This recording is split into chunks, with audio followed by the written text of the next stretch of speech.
inside of me. You better watch out if you ignite me's a road ahead of full prophecy. To be the greatest beast the world has ever seen. I feed him every day like the bones clean. I feed him all the hate and he grows me. And he gets claws real big, pissed off quick. And if you cross him, you might drop dead. Metaphorically, of course, settling the score. Never getting bored, loves the blood and gore. Always wanting more freedom from the source. They don't really understand until they feel the force departed. If you start shit, you'll be heartless in the darkness. Torn apart quick, you left scars ripped. You'll be chewed up and discarded.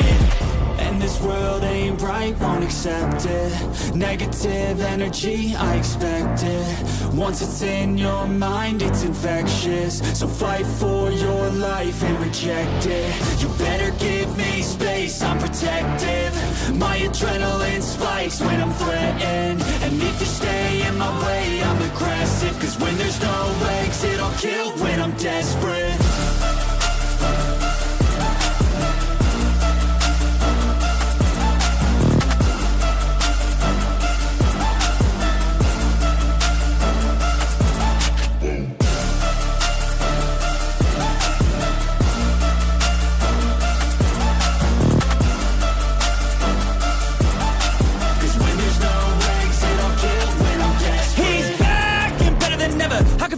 Adrenaline pressure, it's stormy weather, lightning, thunder, pouring weather.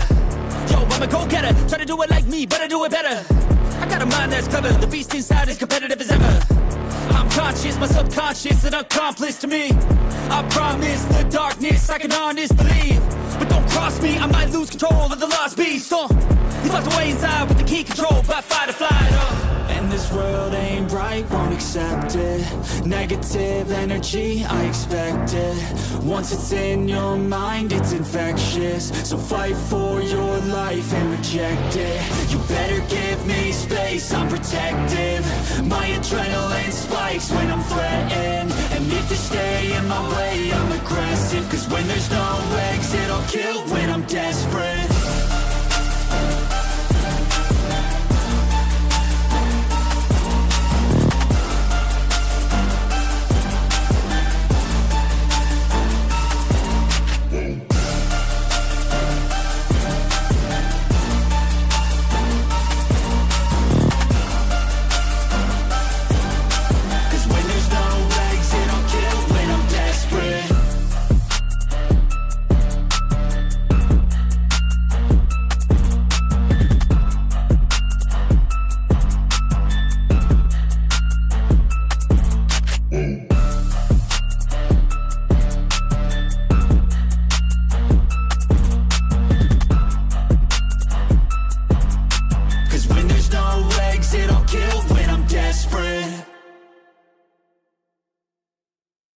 Okay, they tried to stop me last night, but we will prevail. We will get through this live stream. We're going to start over, okay? Because I had to private the last one after hours of it running because I couldn't stop it because I couldn't get on the internet to stop it. But we are going to prevail, folks, okay? This is our 300 moment. We're going to finish this interview no matter what. Even when you feel low, you can still go.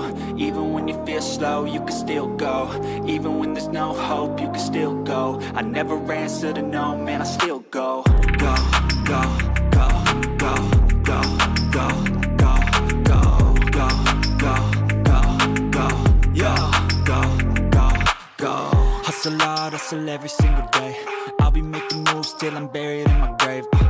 To the system, I don't wanna be a slave. I've been doing shit my way, or the highway. And in the driveway is a nice range. Cause I grind through the climb, I invite pain. You'll never hear me, bitch, nah, I don't complain. Just gotta flip the switch and you can go and obtain anything you want, anything you need. Your mind's got the key ingredient, it's belief. They'll deceive with the negativity, but I just slide right by that energy. Even when you feel low, you can still go. Even when you feel slow, you can still go. Even when there's no hope, you can still go. I never answer to no, man, I still go. Go, go, go, go, go, go, go, go, go, go, go, go, go,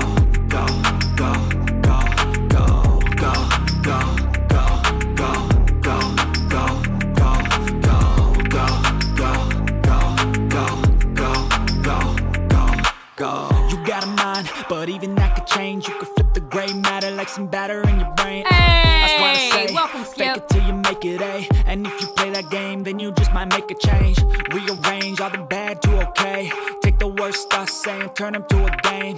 Take the best thoughts saying, put them on display. On repeat in your brain till you're feeling no more pain. Never slow yourself down, you can do some more. Push past all the pain and you'll find a door.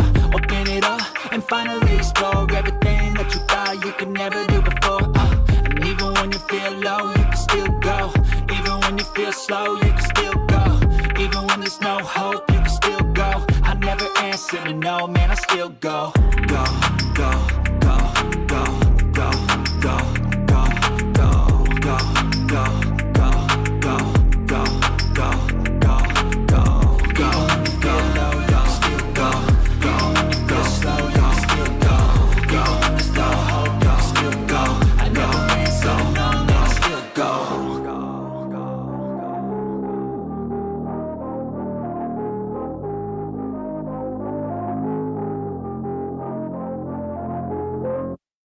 Balt, complain about my music one more time and I will hide you. Anywho, it's copyright free music, okay, bro? Just saying. Anywho, like I was trying to say. Oh, wait. Speaking of it, here you go. There you go. You know what this last song means? Go get your snacks, go get your drinks. And if you gotta have a little smoky smoke, go get that too. Sarah, thank you for the $4.99. About to go to bed. It is 10 p.m. here, and I'm exhausted. Have a great stream, and I'll catch tomorrow while walking the dog. Thank you very much, Sarah. I appreciate it. Last song, y'all, before we get started. As soon as I can find it to click it. I have too much in this file. All right, there we go.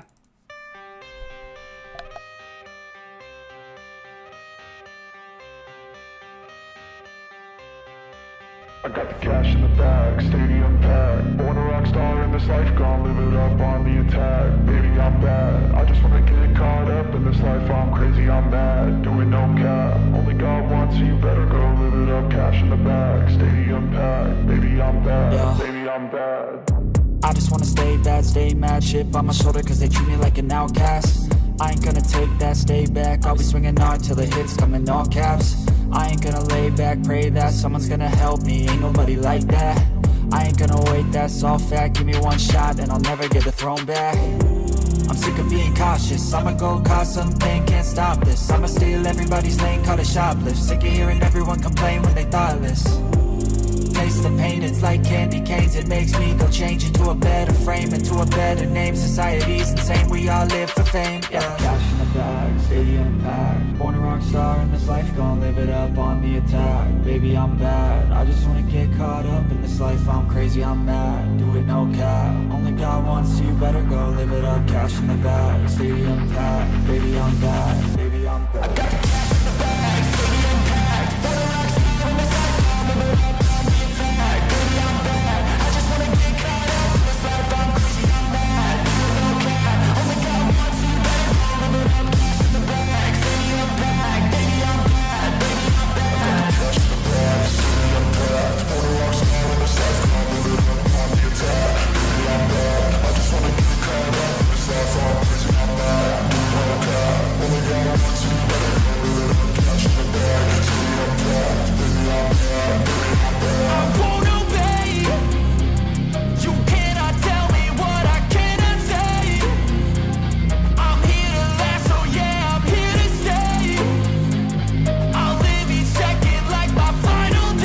I got the cash in the bag, stadium packed. Born a rock star in this life, I'll live it up on the attack. Baby, I'm bad, I just wanna get caught up in this life. I'm crazy, I'm mad, do it no cap. Only God wants you, better go live it up. Cash in the bag, stadium packed. Baby, I'm bad, baby, I'm bad. I got the cash in the bag, stadium packed. Born a rock star in this life. I just wanna get caught up in this life. I'm crazy, I'm mad, no cap.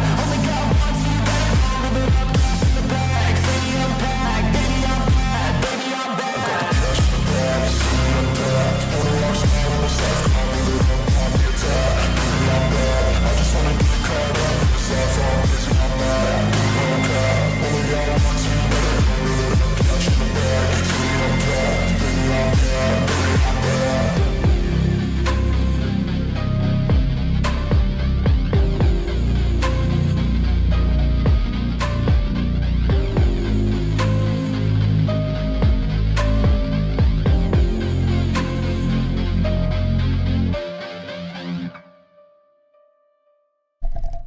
What is up, everybody? How are y'all doing?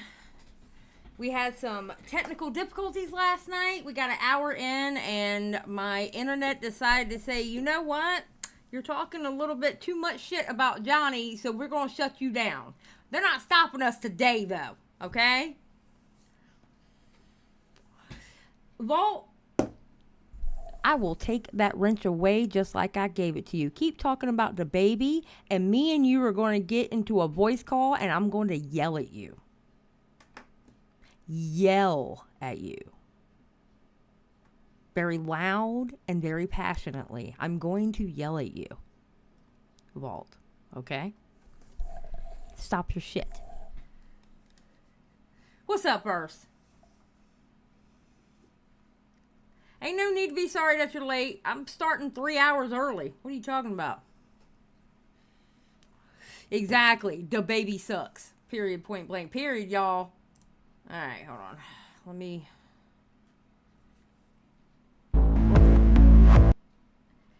We made... Oh my god. We're gonna have to redo this whole section. No! Okay. Alright. What was it? Was it allegations? That we started at? Yeah. Because we went past.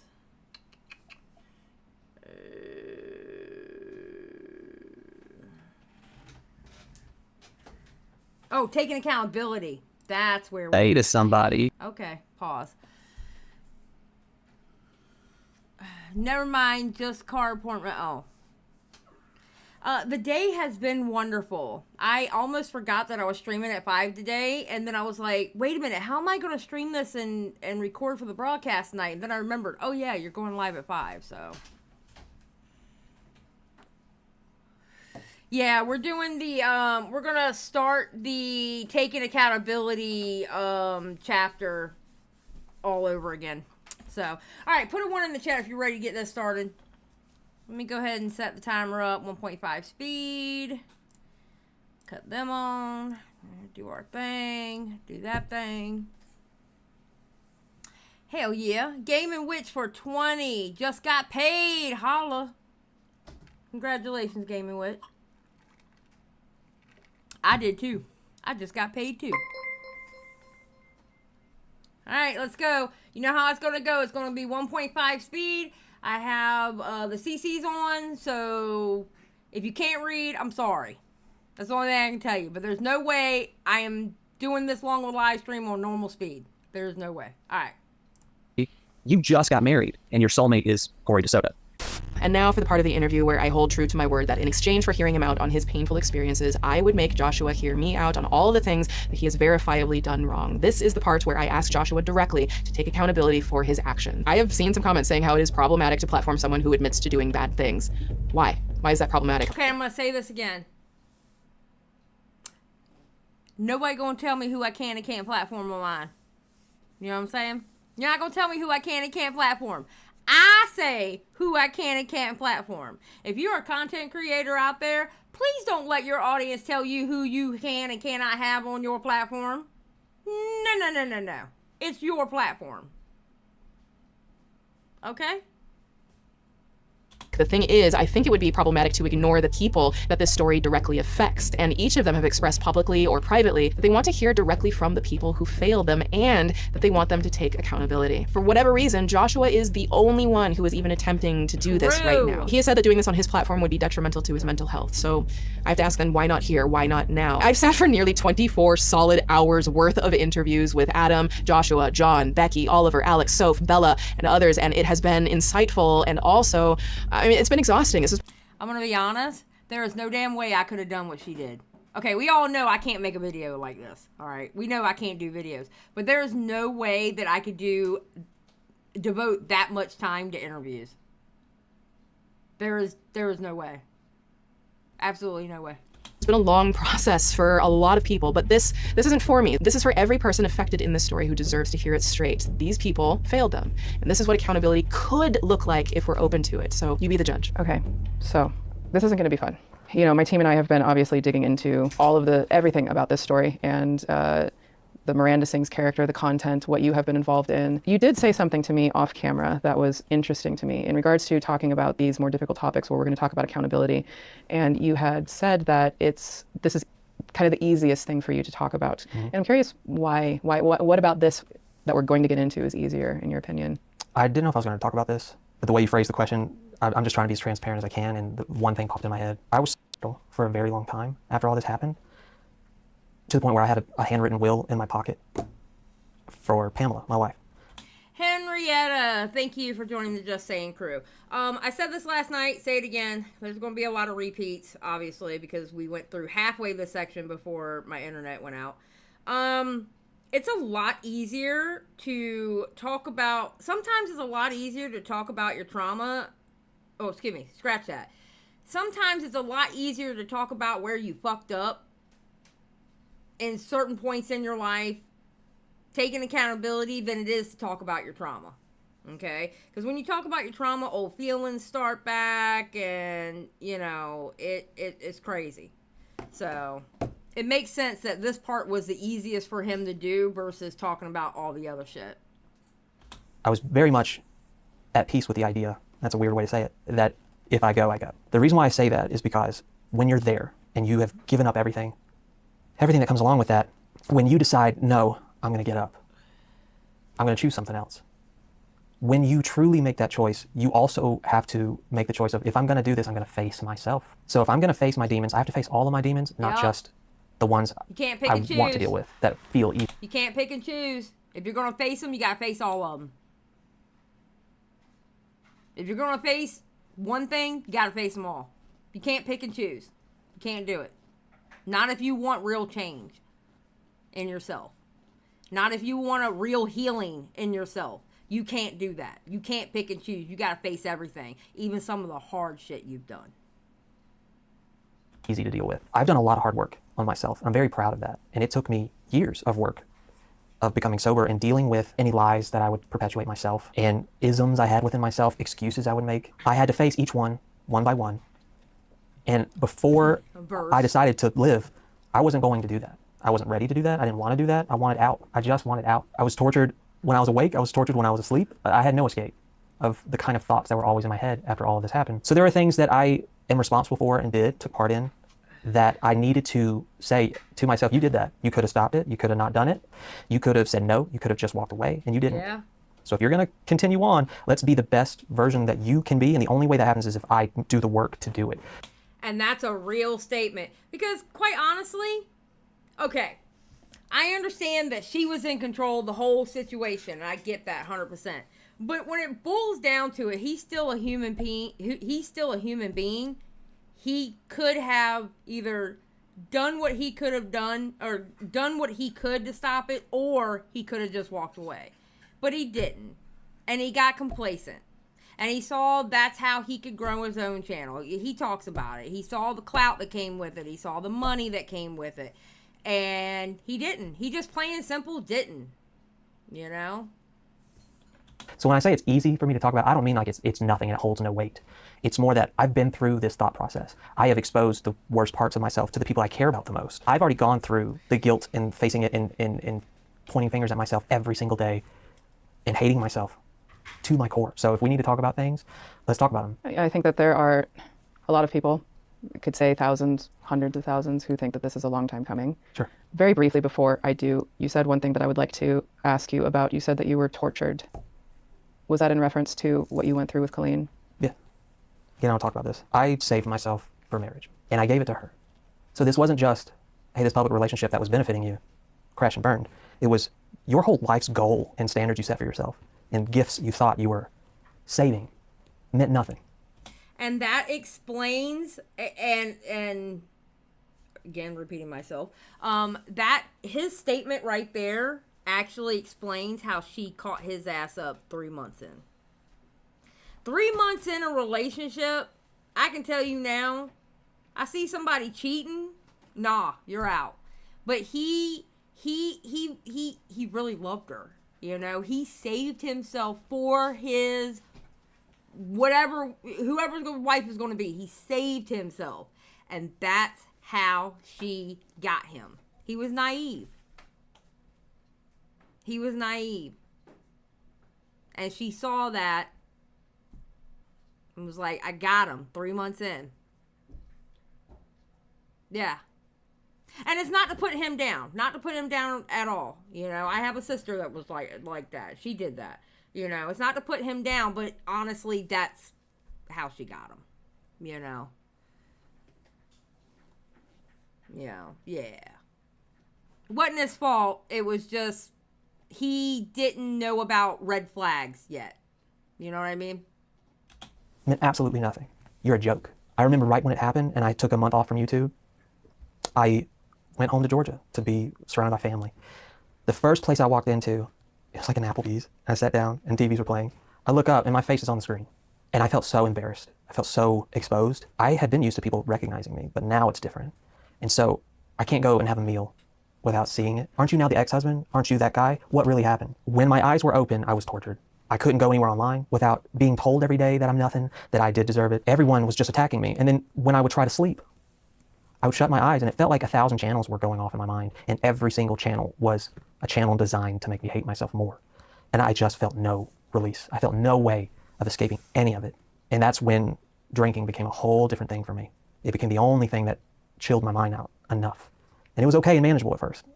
But then it took over and it became the thing that I needed. I needed that more than I needed anything else. There was no out for me. That's why eventually I started looking at alcohol as like, cool, if you take me out, at this point I'm okay with it. So yes, I felt tortured. I was absolutely tortured. So. Can you imagine being in love with someone, in his case, being in love with Colleen, marrying her, and then being known as Colleen's husband? That's his title in life, being Colleen's husband, or his title in life being Miranda Singh's husband. And then they broke up, and now his title in life is Colleen's ex-husband. Could you imagine how that would fuck with somebody? Not his name, but his title. He literally went from Colleen's husband to Colleen's ex-husband. That was his title in life. That's horrible. Yeah, he was like a trophy husband. He was arm candy, basically.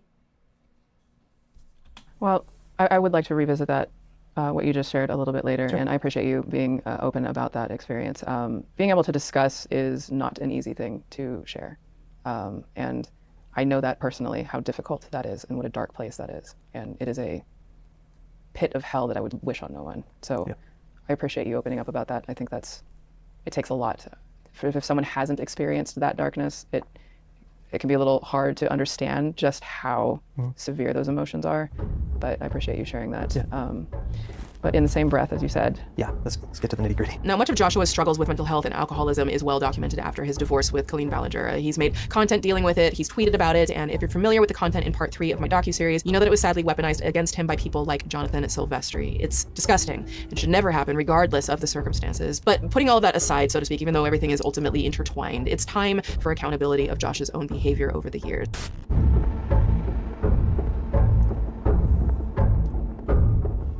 just as you had experienced pain, there are things that you have done that has contributed to pain in others. It is important that we talk about this. Okay. I know that Miranda Singh's content, the content was catered for 13 to 21-year-olds. You had said that in an interview clip that we found. And the fact of the matter is, the content was inappropriate. As it evolved almost top to bottom, that was just seemed like the constant underbelly to that content for reasons that even I'm still trying to understand why that would be the approach. So I'm curious, and I think a lot of people would like to know what drew you to that content, and how did you get to a place where you felt that it was appropriate for you to participate? When I discovered her, before we had ever spoken, she probably had 2 or 3 videos out, period.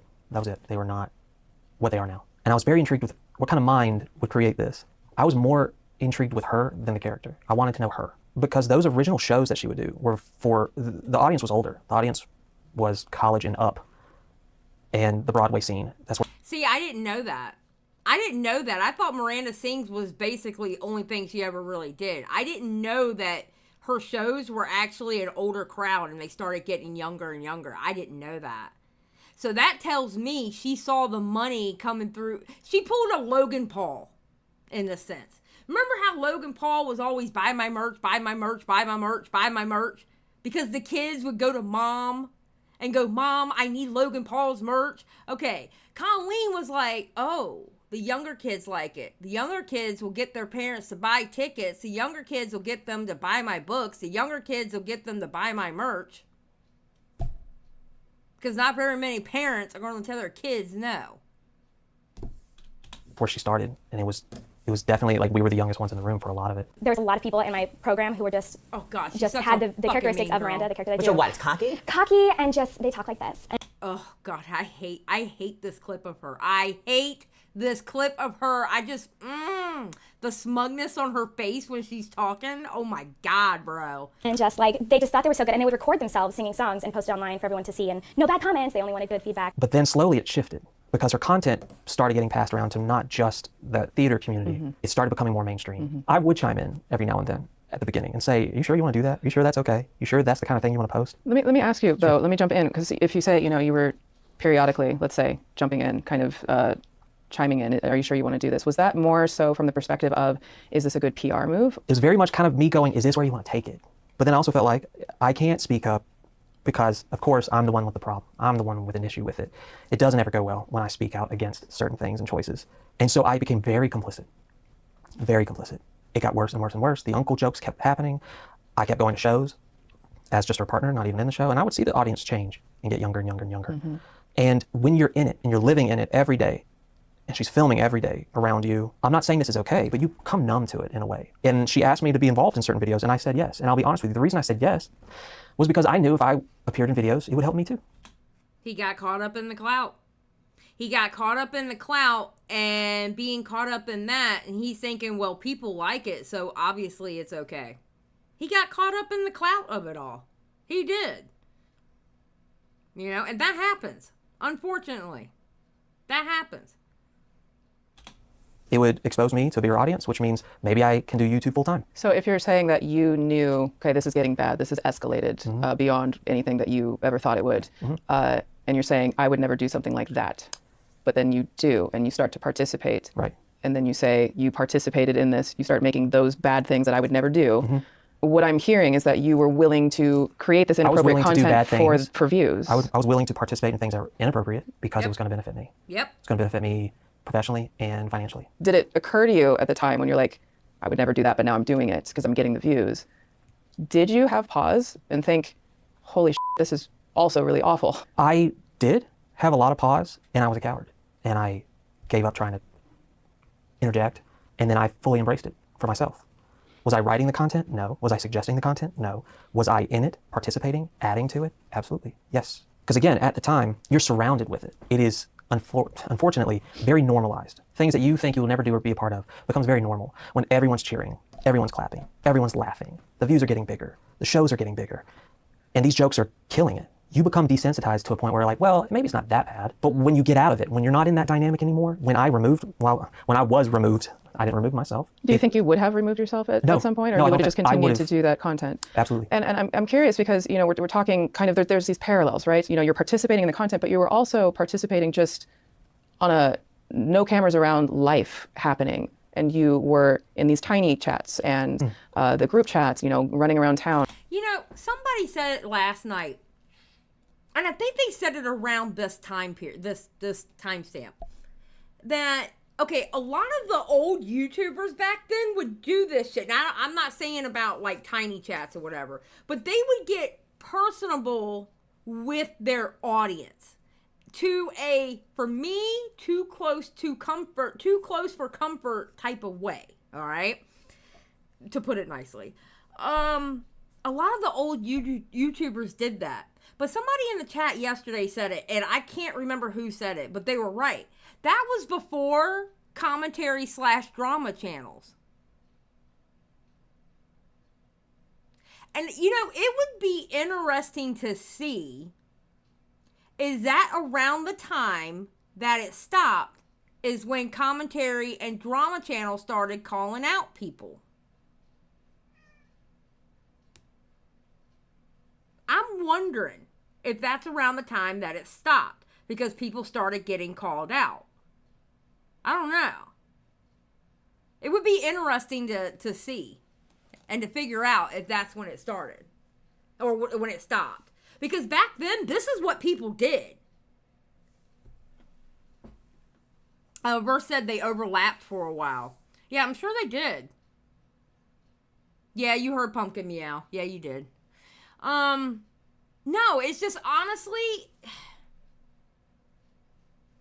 I think that's why a lot of the old YouTubers who were Colleen's friends back then, why they're not saying it now, because they probably could have, allegedly for entertainment purposes only, did the same thing.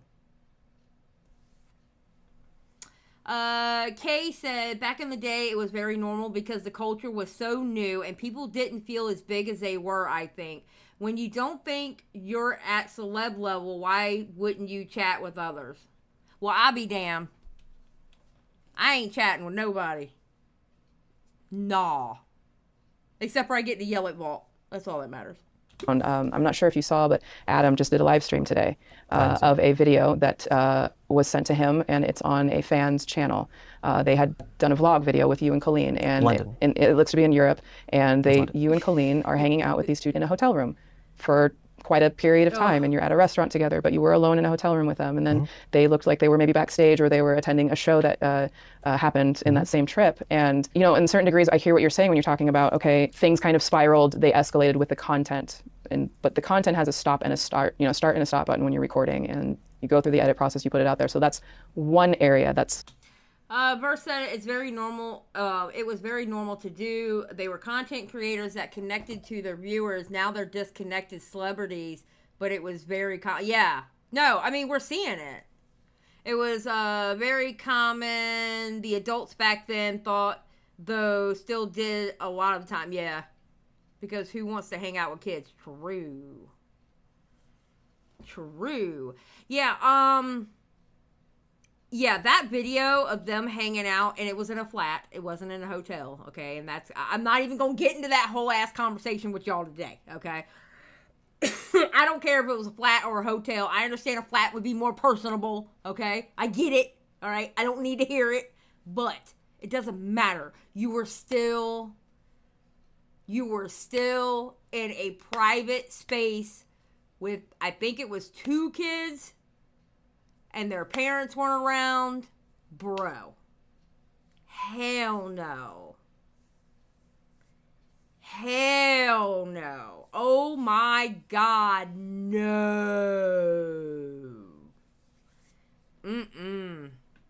Problematic, you know, at best. But then when we look at, you're actually physically living life, taking the photos and the video that we saw, you know, you're sitting on the couch kind of squeezed up next to who quite literally says, this is uncomfortable or this is awkward.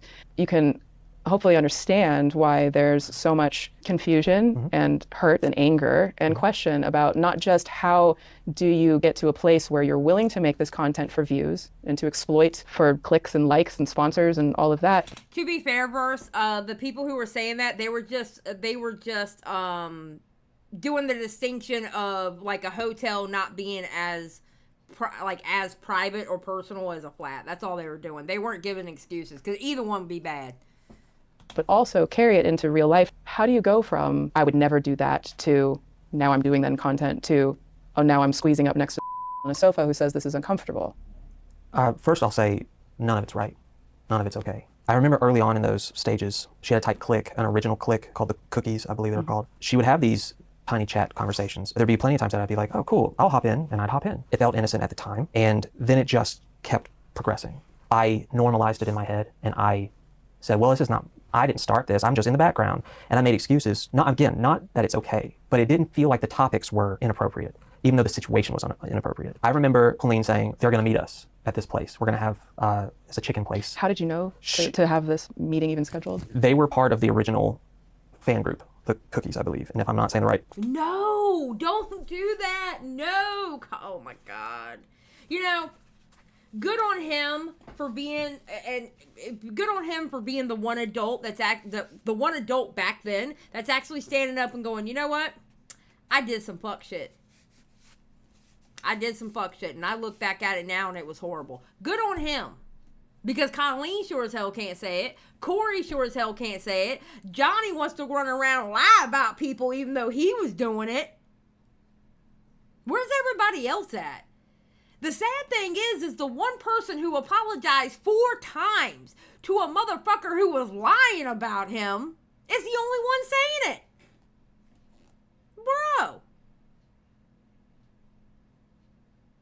Bro. Name of the group. It was that original. Cookies, yes. Yeah. When she had shows in Europe, they made plans to meet up. I didn't make that plan. I was there with her and absolutely participated. I absolutely never said you shouldn't do this. I, again, in my mind, had normalized that this was okay because it's out in public. I know. But you were in a hotel room. No, with right. these, yeah. No, right. I mean, I do have to kind of interject a little bit though, because I think it's a little more than it wasn't weird. I think it was extremely weird and very concerning. And how do you go from like, oh, I've got these fans that I'm getting this attention from, and I'm getting the clicks and likes, and this feels so good, to let's meet up with them, to let's go to our hotel room. How does that happen and still have the rationale of thinking, oh, this is no big deal? I guess because none of it's right. I'm not saying it's right. If it was an awkward picture taken and I thought it was funny, it's not funny. It's wrong. What I remember from that time was we're going to go and meet them and have lunch. And that was all that was sold to me. Then I'm going to tell you right now, I think the lunch is too far. And that's just me personally, but at least at lunch, it would be in public in front of everybody. All right? And then after that, go your separate ways. All right? Definitely no private meetings. Hell no. Unless the parents were there. Now, if the parents were there, and it's like, oh, hey, surprise, we got Colleen here to see you, and we got Colleen and Josh here to see you. Okay, whatever. But with no... I'll be damned. I wouldn't even have a lunch. No. We're not going to have that kind of relationship. And in the middle of that... Who was telling you this? Colleen? Yeah. Okay. And then that progressed to, hey, do you guys just want to come back to the hotel? Or it wasn't a hotel, it was a flat. Is there much of a difference? Probably in not. your opinion? Probably not. And me not saying, Colleen, we can't have them come in here. We can't do that. You have to tell them to go. I didn't say that. I didn't do that. Looking back on it, I would say, what the hell were you doing? There was a lot of times that I should have just put my foot down and said no. But I, again, pushed that all down and normalized it for myself and made decisions that when I look back on them, I am appalled at things that I didn't stand up to and didn't choose to see a bigger picture there. There are things that are far more important that I just did not look at in the way that I should have then. I regret those choices. And you know what? At least he can sit down and say he regrets them. At least he can sit down and say he regrets them because nobody else is. Nobody else is saying a fucking word. At least he can be man enough and say, you know what? I fucked up. I give it to him. I definitely give it to him. Now, I can understand where people are looking at him going, I don't give a fuck. You still did what you did. That's a totally understandable because you have to understand we're talking about kids here. We're talking about kids. And if somebody wants to look at his interview and go, I don't give a fuck, you still did what you did, I have to respect it. Because this is children we're talking about here. You know? So... No, this is not a premiere from last night's stream. This is the redo because an hour in, my internet went kaplooey. Because Johnny got me last night. I was talking a little bit too much shit about Johnny. So he went to my internet provider and say, cut it. And they cut it. Yeah, exactly. Everyone has their liner limit. Yeah.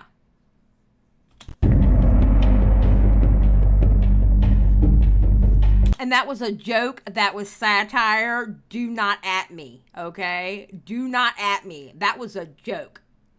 All right, Johnny, just in case you're watching or you get a clip of that, it was a joke, you little shit. And by the way, at Xylie Gets Real on Twitter, XylieGetsReal@gmail.com, and my channel is at Xylie Gets Real. I still want to talk to you. I have very specific questions for you, Johnny, and I want answers. Talk to me. Come out of hiding. Come on. I'll be nice. I will not yell at you. I promise. I solemnly swear, and this is really big for me, okay? I promise. I won't yell at your ass unless you try to bullshit me. And I'll even do it. Where I just ask you yes or no questions. That way you can't try to talk in circles and try to bullshit me. And I won't yell at you as long as you don't try to bullshit me. I promise. Burst, that was the plan. I was going to pull you in, okay? I said I wasn't going to yell, but you can, all right? We were going to team up on them, but shh. So come, just at Xylie Gets Real on Twitter. Come on. You mentioned the tiny chats. In my interview with Johnny, he mentioned that you and Colleen and I believe maybe even Corey would spend 4 to 5 days a week, 2 to 3 hours a day in these tiny chats. I would not put myself in the same grouping as the amount of times he's saying. They were doing tiny chats with or without us being a part of it. They meaning? They being that little crew of fans. Okay. It was very known that a group of them would hop on and do this a lot. And they would tweet to us all the time, hop on, we're chatting, we're talking about you, hop on, it would be so cool if you hopped on for 5 minutes. It was just constant. So I always knew when they were on because they would let me know that they were on. The amount of times I was a part of it compared to how Colleen was, because Colleen was initially the first one to be involved in that. It's a vast ratio. Sashi says, I want Swoop to ask if he knew it was normal for YouTubers at large. Honestly, I'm going to be for real with you, Sashi. I think, listen, Swoop already has a lot on her plate with this story. I don't know if she wants to open up that can of worms right now. You know what I mean? I don't know if she wants to open up that can of worms. I really don't. Yes, I was in it, absolutely. But was I doing it as consistently as I saw her doing it? No. Well, how often were you doing it?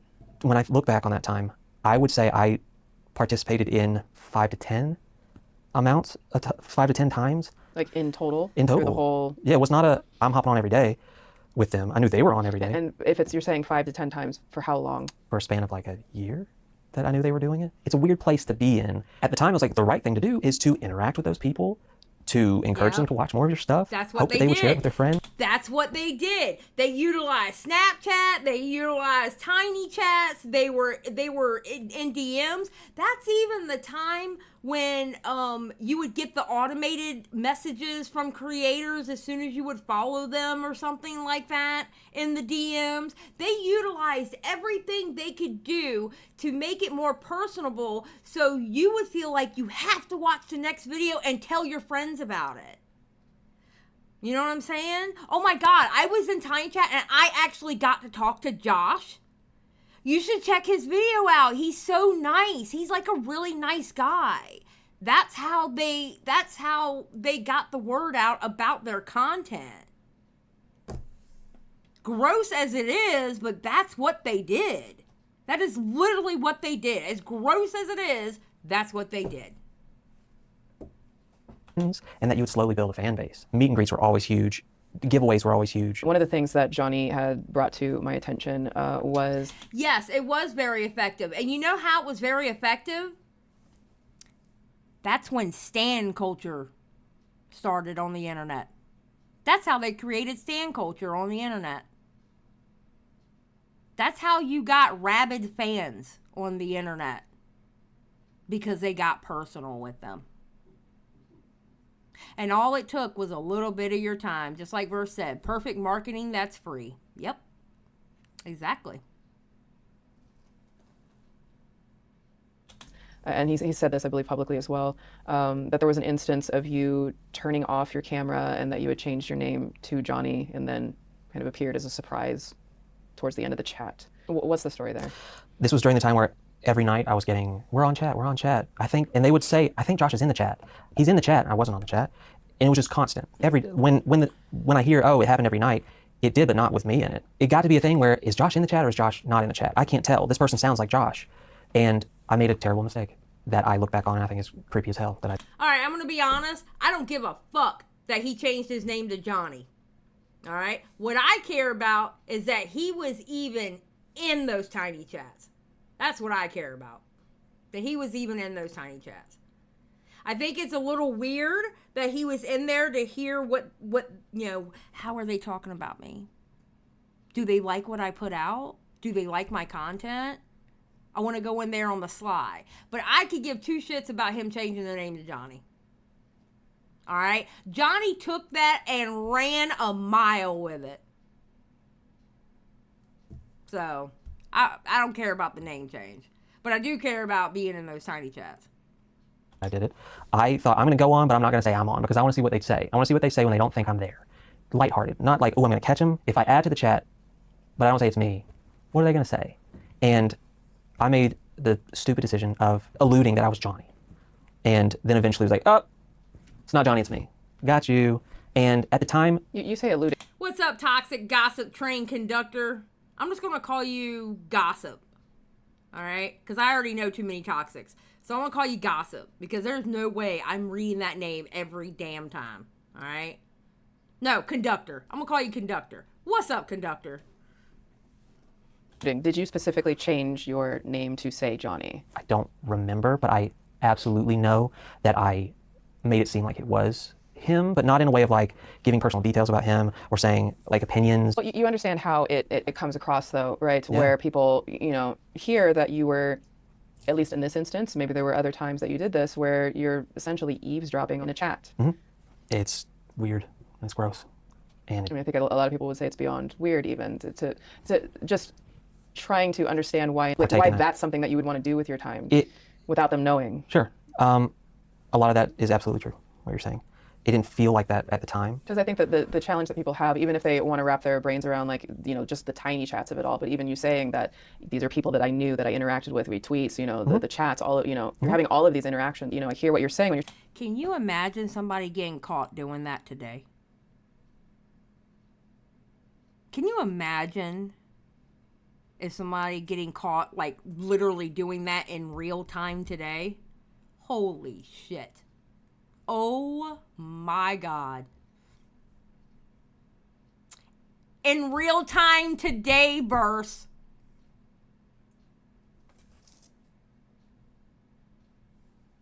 Damn it. You're talking about there was an era of YouTube, and I don't know maybe if it's still something that happens now, but where creators were interacting with fans, and that was what you do, and the surprise meetups and all that kind of thing. But there's a lot of lines that are being crossed there. Yeah, absolutely. In retrospect, that makes perfect sense to me. I wouldn't disagree with anything you're saying. And I hate saying it like this, but it was so normalized. And I'm not saying normalized is okay. I'm saying that as this kind of slowly took off and YouTube was becoming bigger and bigger as a thing that people could do for a living, you start to interact with anyone that interacts with your stuff. And you just think this is how you do it. You interact, you build your fan base, they get to know you, you get to know them. I was never seeking it out originally. I was never like, ooh, y'all come over here and let's talk. Let's have a private thing. It was, hey, this is happening. Josh, come over here. Josh, are you... There you go. He just said it. He practically said everybody was doing it back then.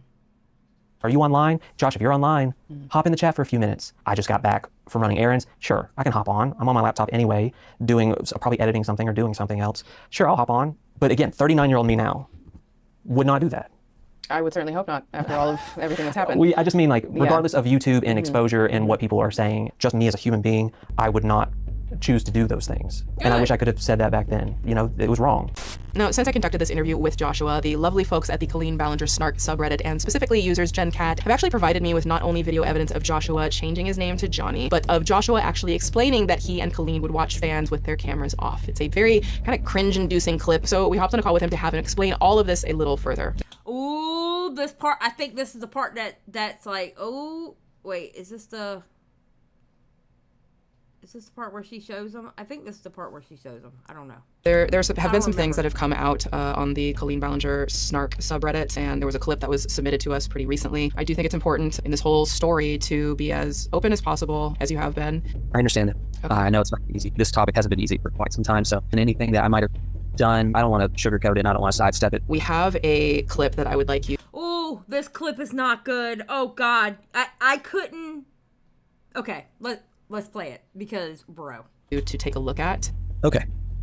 Sometimes when we're bored, we go on to Tiny Chat and watch our friends chatting with each other without them knowing that we're watching them. We're basically watching you guys right now. What is this? What are you guys doing right now? I feel like I should not be watching this. What is this? Don't put NSYNC and Backstreet in the same sentence. Tiny chatting with people online. Does that make me weird? Okay, now. That tells you how normal it was when he was comfortable enough to put it on his own channel. I had to start over, Stan. My internet went out. We're almost at the point where I was at. That right there, the simple fact that he uploaded that to his channel tells you how normal it was. Could you imagine if someone uploaded a video like that today? Can you imagine the media frenzy on YouTube if somebody uploaded a video like that today? Oh my God. Bro. Everybody would be doing a live stream or a video on that mofo if they put up a video like that. Seriously. Huh. Maybe. I'm no weirder than these guys. Thank you, Britt. Yeah. Yep, and there's his name, Johnny, right there. Can you kind of tell me the circumstances then of what you remember around that, or if this was something that was common? This was very similar to the other situation where every single time they were on a chat, they would tweet to us, we're on this chat, we're talking about you. Come join us just for a sec. Come join us. Come say hey. Come say hey. And then people would hop on and use weird names to try to be like, do you know who this is? Because they would blast it on their public Twitter. Every now and then we would click on those links and see, all right, what are they saying? And that's really all that it was. Looking at it now, because that was clearly, I believe, 2014, so it's almost 10 years ago. Even hearing myself answer my own question, well, I didn't answer my own question. I'm answering my own question now. Isn't that weird? I feel like I shouldn't be watching this. That's because it is weird, and I should not be watching that. Yeah, it was, yes, it was weird, absolutely. And I'm glad he can look back and say that.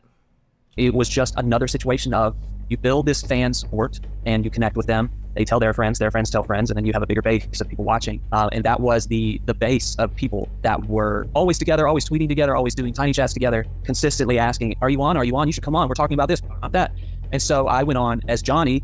Can you tell me why you chose Johnny's? So it was Johnny because I knew he was in there all the time. I knew he was a presence within them because I would see all the tweets and the requests to hop on the chat. I mean, it sounds so weird, and because it is weird, if I pretend I'm Johnny, then they'll say the truth. They'll say whatever they actually think about my content or, what I posted. And I was curious, like, do they actually like me, or do they like that I'm associated with someone? And that was my mentality. That's why I would hop in every now and then just to see what they were saying. Can you tell me like how long you would watch for? Again, it'd be sporadic. It'd be like one time I hopped on and it was for 10 minutes. The next time I hopped on was a week and a half later. That was like a quick 5 minutes. And then they spoke to me like, John, it was weird. You shouldn't have done it. It's creepy me thinking about it. And here's the thing too I want to say. If nothing criminally happened, the only thing people can expect people to do that put themselves in these situations like that is come out, admit it, and take accountability for it. If nothing criminal happened, if you're expecting anything more, I don't know what to tell you. The only thing they can do is cop up to it and say, you know what? Yes, I fucked up. I fucked up back then. That's the only thing. As long as nothing criminally happened, that's the only thing they can do. Literally, because you can't go back in time and stop somebody. You can't go back in time and exact justice on somebody. You can't do that. The only thing they can do is say, yeah, I did it. I fucked up. It was bad. I was dumb. You know? Was this, did you do this alone, or were you with Colleen? What was that dynamic? She was present for a couple of them. And I even used that one for content. I used that one to be like, hey, I'm going to put you in my vlog. All of the little justifications that I made in my head then were very much of, this is what you do. You're in this element. You're a YouTuber. This is how you connect. And I made every excuse I could to normalize things that I would not have done if YouTube wasn't something I was pursuing. For the most part, they were always like, we know it's you. We know it's you. It was all very surface level, fun, talking about the blog, talking about content. It's weird. If you told me that scenario, just removed me and put some other grown man in there, I would be like, hell no. I don't care that you asked him 1,000 times to hop on. Why is he doing that? In that time of my life, I was desperately trying to build and create a channel. I didn't do it all the time, but it was definitely part of it. And I severely wish I did not do those things.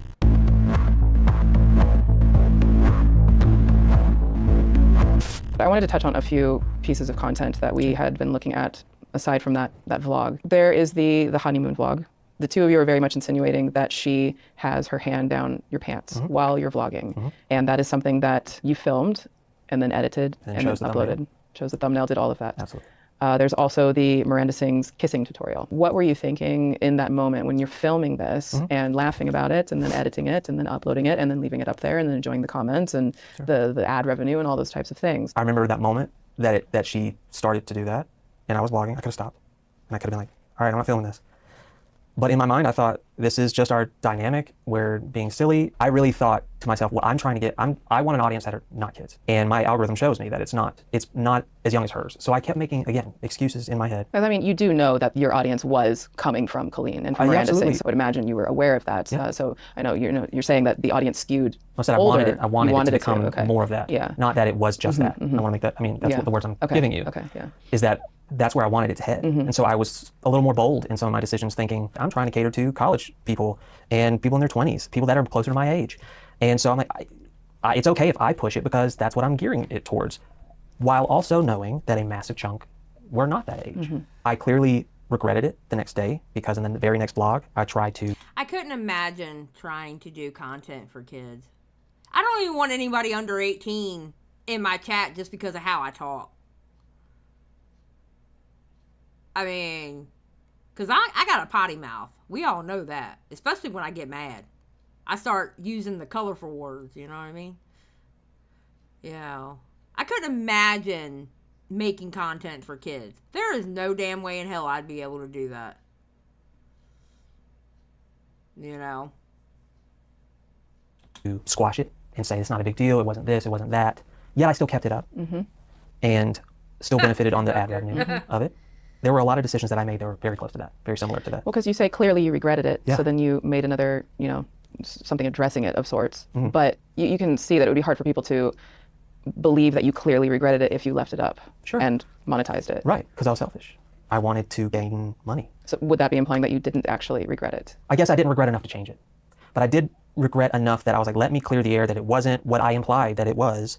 I knew that that was going to be a clickable thing, and I chose to do it. But it wasn't big enough in my head, in my moral fiber, to say, just take that down. Because I also was dead set on making a video every single day for a year. That was my promise. And I'm like, I can't take down one. I've never missed a day. I'm not going to take it down. It was me.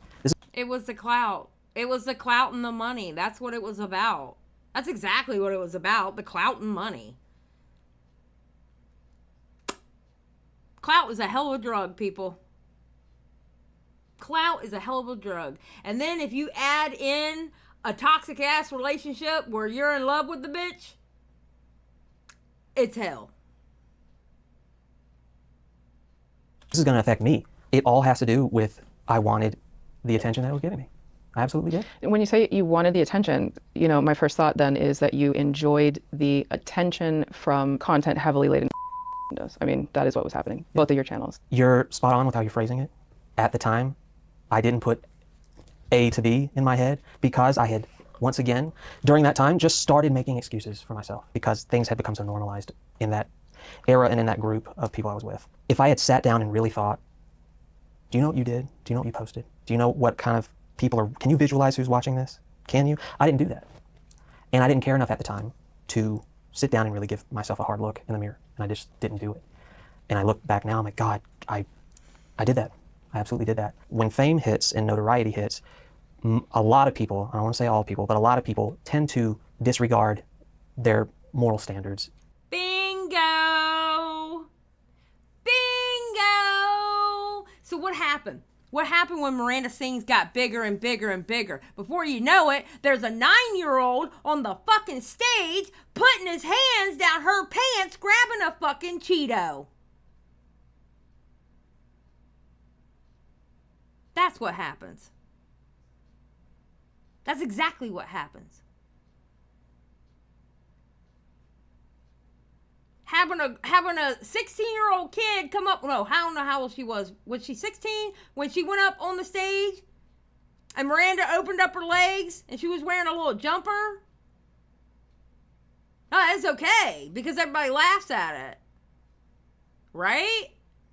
Oh, that's okay. Because people are laughing at it. I'm still selling out shows. So it must be okay for a 9-year-old to stick their hands down my pants and grab a cheese puff. Like what? You start pushing the boundaries. And the boundaries must be okay because I'm not getting in trouble. Bro. In a way that before fame, it wasn't a thing for them. I think there is actually a saying, something along the lines of success, wealth, doesn't necessarily change you, it just magnifies what you already were. Sure. Was there a part of you that was already like that already, even though you said, I would never do that, but could it have just been magnifying something that was already there with you? I've had a lot of issues with the way I was raised. It's embarrassing to say out loud, but I always made jokes about it to my friends. It was like the known thing. And it would get people to laugh, and I liked that. I liked that they were laughing. And I liked that I was turning something that I just figured it out. He seems like he's a people pleaser. He seems like he's got one of those personalities, and it's not a bad thing, okay? All right? He seems like he's one of those guys that he just wants everybody around him to be happy. Like a people pleaser, like, you know, I don't want you to be sad around me. I don't want you to be mad around me, you know? He's not like me. I don't give a fuck. I mean, I want you to be happy. I want you to be laughing. But if you're being a dick, you're being a dick. Fuck you. You know? But he's the type that if you're being a dick, he's going to try to make you laugh. You know? Yeah, he wanted to make everybody happy at his own expense. Yeah. Yeah. I was embarrassed about into something that was funny and somewhat validating in a way. And so it makes sense psychologically that I would take that next step if I get a lot of eyeballs on me, that the kind of things I would joke about with my friends probably going to start popping up in my content as well. And as much as I want to say I had no malicious intent, I didn't try to do anything, sometimes just the fact that you got an elephant in the room and you're just going to turn around and act like it's not there is doing just as much damage as when you're intentionally doing something with that purpose. Even beyond the content, we talk about how this normalizes things. And you've talked about how it was normalized, it became normalized for you to do content like this. So now, the concern is, that the cheese balls skit on the Miranda Sings tour in front of, thousands of people. And then we see clips of you participating in that same skit. We can speak to it being normalized for you, but I think we need to speak to this being normalized on a massive scale in a way that we haven't seen. I wish you would pull my child up on stage and have my child put their hands down your pants for a damn cheese puff. I would have went to jail that night. Oh my God. I would have torn down that set to get to her.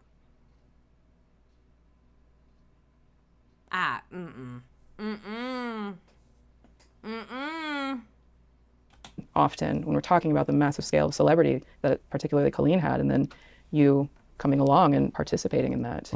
It goes back to everything I'm saying, that I didn't have a backbone and I just went with it. It's very well known, and this does not eradicate me from anything, but it's just well known in that group that one person was creating that show and one person was creating the bits, and you don't challenge it because she's the successful one. She's the one that rose to the top, and how dare you tell her how to do what she knows how to do best. I didn't want to ruffle her feathers about that. There was a lot of things over those years that I just stopped complaining about, just stopped making an issue about, because it never got me anywhere. Exactly. It only made things more tense. So he got complacent. He got complacent because when he did say something, you're dumb, you're stupid. You don't know what you're talking about. Remember, I'm the one that people are praising. Remember, I'm the one, this is Colleen saying I'm the one. Remember, I'm the one that's growing in numbers. I'm the one getting my own Netflix show. So what the fuck have you got to say? Do you have any of that? No, I do. So I know better. So he just stopped and got complacent. That's exactly what happened. He just stopped and got complacent. And he saw how she was growing, so you know what? I might as well grow too. And so I did the cowardly thing and just went with it. Not thinking, but what is this doing to them? And how are they perceiving that? This is like, everyone's in on it and it's going over their heads. I kept convincing myself, this goes over their head. This, like, they don't get that the cheese balls and reaching in means X, Y, and Z. So it's the age-old skit that we've, seen, those old video clips of a guy who's got candy in his pocket. There's just no world I can get to thinking that that was something that an adult came up with and another adult co-signed, you co-signing, participating in it, the tour managers co-signing on it, the venue co-signing. I mean, every adult in the room. It's like, I want to ask, where are the adults? Because apparently no one wants to act like one. That's what I'm trying to figure out. Like, okay, Colleen, bad. I get it. Colleen, bad. Josh taking accountability for what he seen, he did, he participated in everything, fine. Where were the other adults? There were adults in the crowd. There were adults in the venue. There were adults on the team. Where were the other adults? I do not understand where the other adults were. Were they all okay with that? Bro. Where were they? It's like, damn. You can't tell me your content isn't made for kids when you're pulling a 9-year-old on your fucking stage and that little boy talks about how much he loves you. You can't tell me your shit wasn't made for kids. Fuck off with that. Fuck off with it. The adults are everywhere. They're everywhere. And they're not doing anything. Right. And I know I'm the one in the hot seat, and that's fine. And you can direct it to me, and that's totally okay. I'm not going to shift on that. But just hearing you list that, the tech crew, the people at the venue, the adults doing tickets, managers, stage managers, her parents were at so many shows. Me, Corey. No one's saying don't do it. Nobody is. And it's being paraded around like it's okay. Like more than okay, because you're monetizing this too. Sure. So it's someone's paying for them to even be there. And she knew that I didn't like that part. But that, again, that doesn't change that what the outcome was. When you're along the ride with her, don't rock the boat, go with it. There is something that we found, a thread on the Snark Reddit referring to an old vlog. Specifically, the vlog allegedly has you discussing you writing some of the material. So we were wondering if this is true, if you did write any of the Miranda Sings material. No.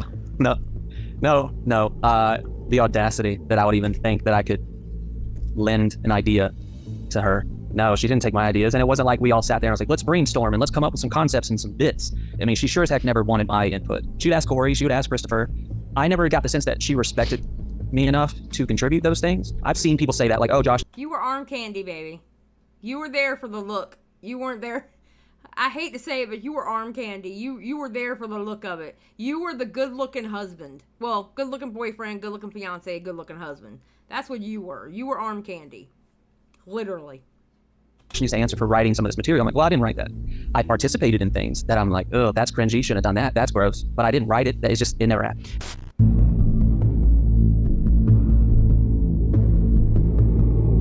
I wanted to take this time to ask Joshua about one of Colleen's most front-facing victims, Becky. For those of you who don't know, Becky was somebody who was called on stage to a Miranda Sings show for the Yoga Challenge, an event that ended up with her in a vulnerable position on stage. Likely, over the years, there have been many Beckys. And I know Becky's story happened after Joshua left the picture, but I wanted to ask him about the bit from the show in interest of getting to the bottom of this for her and for all of the other Beckys that there have been over the years. There's a spectrum of opinions about this stuff in general, but on a probably more critical take, I'll put it, is it just generally kind of looks like you guys were willing to sell them for a buck. I think that's what has really disturbed people about this whole story and why this has become an international story now. And everything that's been happening with Colleen and her entire tour being canceled now. I'm guessing the venues are the ones who stepped in to cancel it. I don't presume that Colleen was the one who did, but I think about one victim in particular in this story, Becky, who was brought on stage in a romper and was put in the yoga bit that happened. And when I think about her story and what she went through, and then to hear her story and to speak with her, I'm curious to know, you have posted some apologies and you have, on Twitter, you've made some statements saying that you support their feelings are valid and all of that. And I'm just kind of curious, as someone who very openly participated in those shows, I'm wondering what you would think Becky might feel when you're now saying your feelings are valid. Someone should have been protecting them. And I could have been one of those people. And I didn't do it. And the more that comes out, the more that I feel sick to my stomach, the more I think you had an opportunity. You had many opportunities. And just because bad things were happening behind the scenes does not mean it's okay for you to be complicit in these situations and even participate in these situations. So to anyone that's watching this, just like I said on Twitter, but I mean it as deeply as I can, you're not at fault. It was not your fault. You did not deserve it. You should have never been in that situation. You should have always been protected, and you should have always had people to step in and oversee and make judgment calls. And none of us did. And now there are repercussions. And my words are only words, and I know that. But I don't know how else to at least start to say, I see you. I wish I could strong arm myself back into that moment and change it. Yeah, I have a feeling that if he saw something like that happen in front of him now, it would be a totally different story. Honestly. Like, if he took his kid to a show and he saw that happen, he would say something. I feel like he would say something now. Honestly. And I'm ashamed that I didn't do anything significant enough that would have resulted in them not experiencing what they're experiencing now. And then after the show, we did meet and greets, and I hung around with the parents most of the time while they were all meeting her. And we would joke with the parents, and they would joke back. And again, I'd walk away thinking, you know, there's nothing wrong. We're fine. And it's not. Now, it was about this point. So, of course, why would he think something was wrong when the parents were chill with him after the show? Why would he think anything is wrong? The parents were okay with it. I mean, think about that. Think about it. Just put yourself back in his time back then, okay? Back then, being in the middle of it.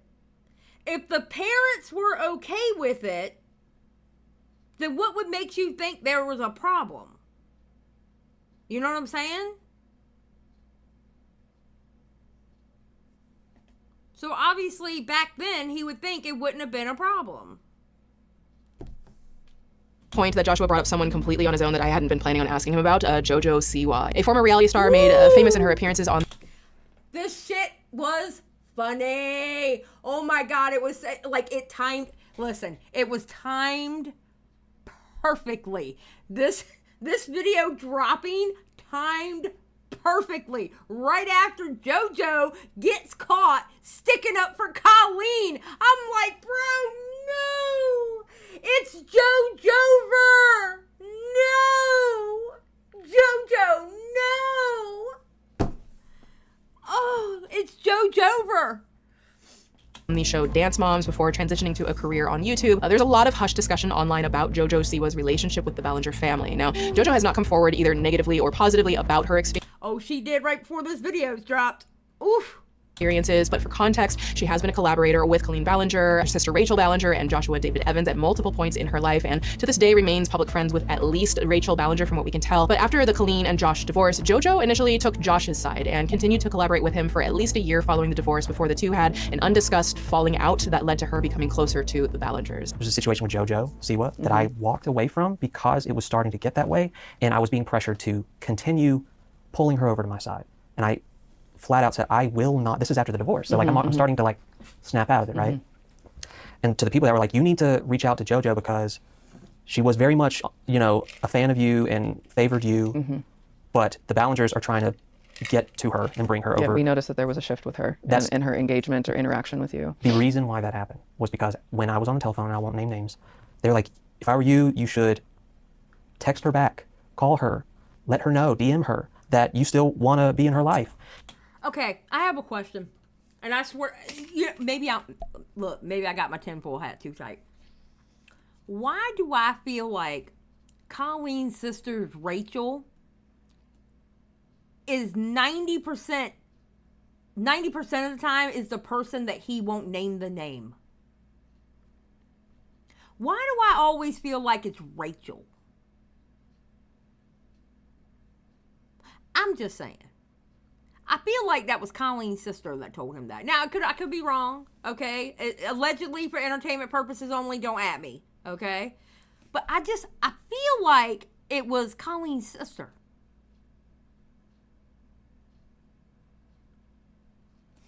And I said on the phone, I said, I'm not about to try to navigate control over who she likes. It's weird, and I will not do it.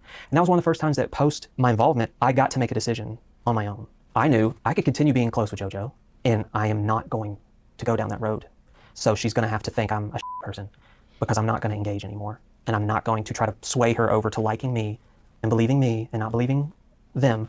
And then it happened. I watched it unfold. And the moment she even went on a podcast with Rachel, I believe, she even said, oh yeah, for that year, I didn't talk to you guys because y'all were mad at me because I was, you know, hanging out with Josh or whatever. I'm paraphrasing. I got tweeted that information, and I thought, well, okay.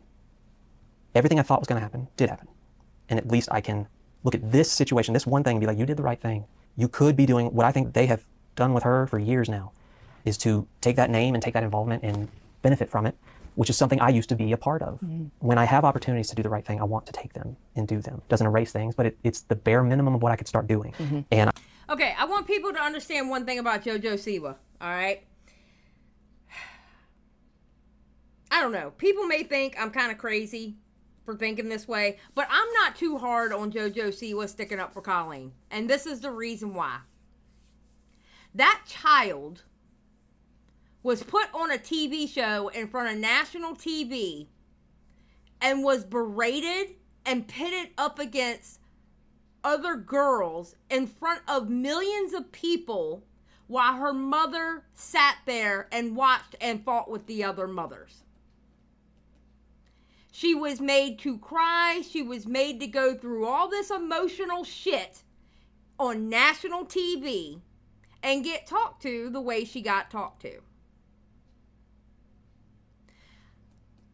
And that was her childhood. Her childhood was that. So when you grow up like that, I don't think, I can't sit here and confidently believe that JoJo Siwa even notices a red flag when it's in front of her. I'm going to be honest about the situation. I cannot sit here and believe that she notices a red flag.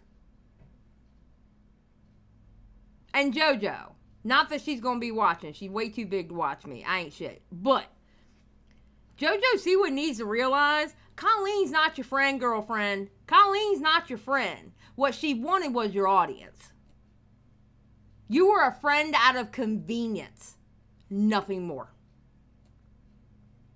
It was your audience she wanted. And you handed them over.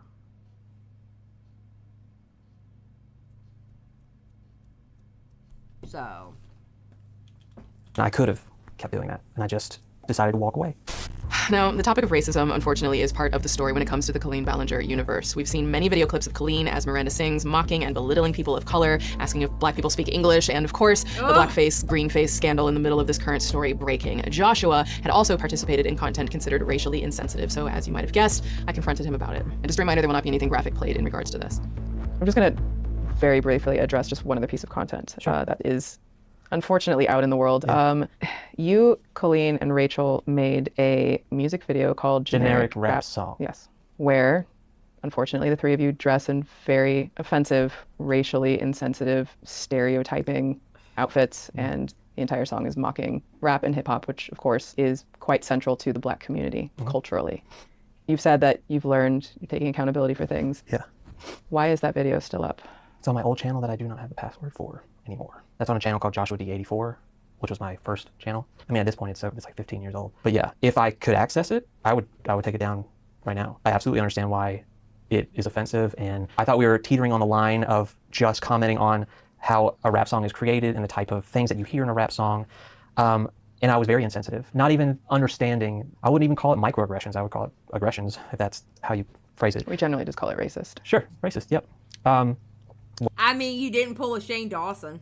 I'm just throwing it out there. Oof. Where I'm from, I was taught a mentality, whether I was aware of it or not.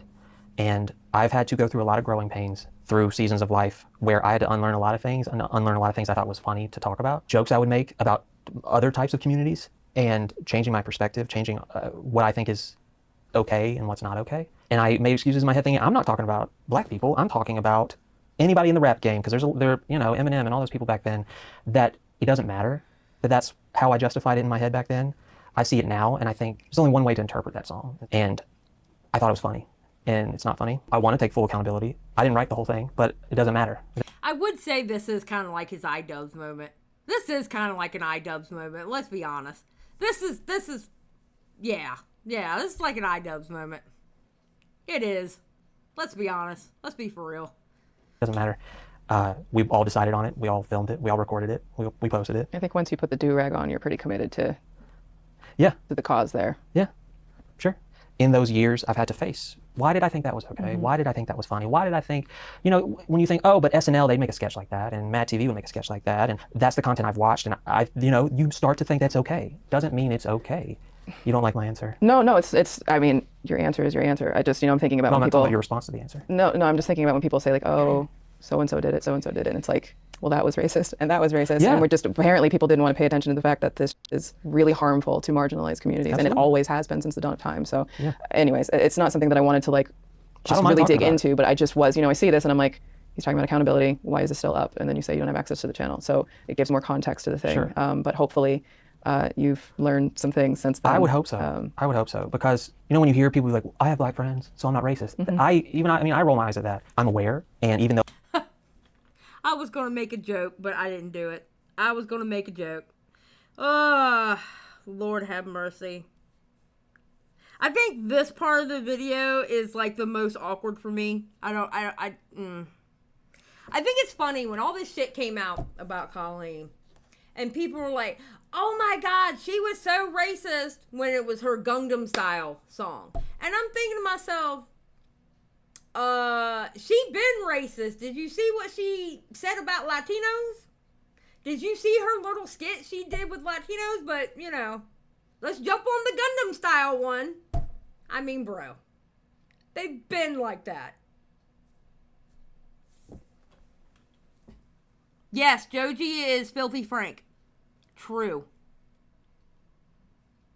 I'm different now, yeah, it's just a saying in my life that I have to live with, regardless of how I feel now.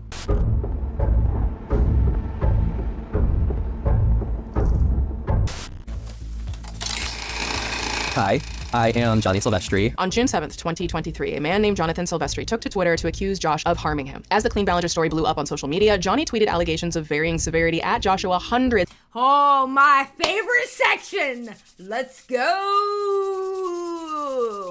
Okay, everybody. I'm going to pause for a second. I'm going to go make myself a drink because I feel like my throat is going to get a little parched from this section here. Okay? All right. So I'm going to mute my mic. I'm going to go run right over to my refrigerator, make me some sweet tea, and I'll be right back. All right. Hold on one second. Just keep talking in the chat. I'll be back.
And now, ladies and gentlemen, we get to talk about this little rat bastard named Johnny Silvestri.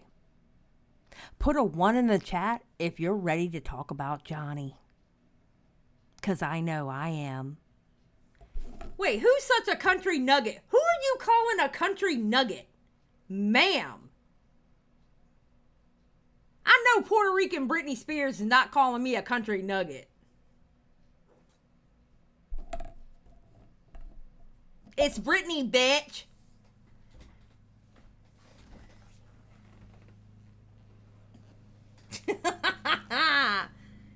Skip trying to throw some shade. I be damn. All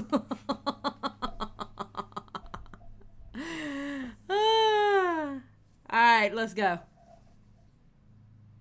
Of times in around 2 months and shared his allegations on the H3 podcast, the Do We Know Them podcast with Lily and Jesse, and with me in a number of interviews. If you've seen part 3, you know how that turned out for him. Now, this interview with Josh... It turned out like shit because he's a piece of shit liar. He was caught. He's a piece of shit liar. Joshua took place on July 21st, just one day after my team and I had discovered John may have doctored evidence, while also admitting to me that John Silvestri didn't want to take accountability publicly for his role in group chats that he had been in. Now, I'm not gonna lie, I had a few doubts about John, considering we had already clocked a number of inconsistencies in his timeline, but that double whammy from the day before my interview with Josh completely Look, I'm gonna go ahead and I'm gonna take my victory lap right now. All right, I'm gonna take my victory lap right now. Okay, I didn't say it publicly though, because I wasn't trying to deal with the bullshit. I'm gonna be honest with y'all, because I would have cussed every single person out. I would have cussed them out. All right, and that would have made me look bad. I never covered Johnny's story because I thought he was full of shit. And I'm gonna tell you the difference between Johnny and Adam putting the shit out there on Twitter. Johnny was too happy and too giddy with the information he put out there. He was too happy to put it out there. When Adam put shit out there, you could feel the dread through his tweets. Johnny was literally a walking red flag. He was so full of shit. And my God, Swoop's video was amazing on him.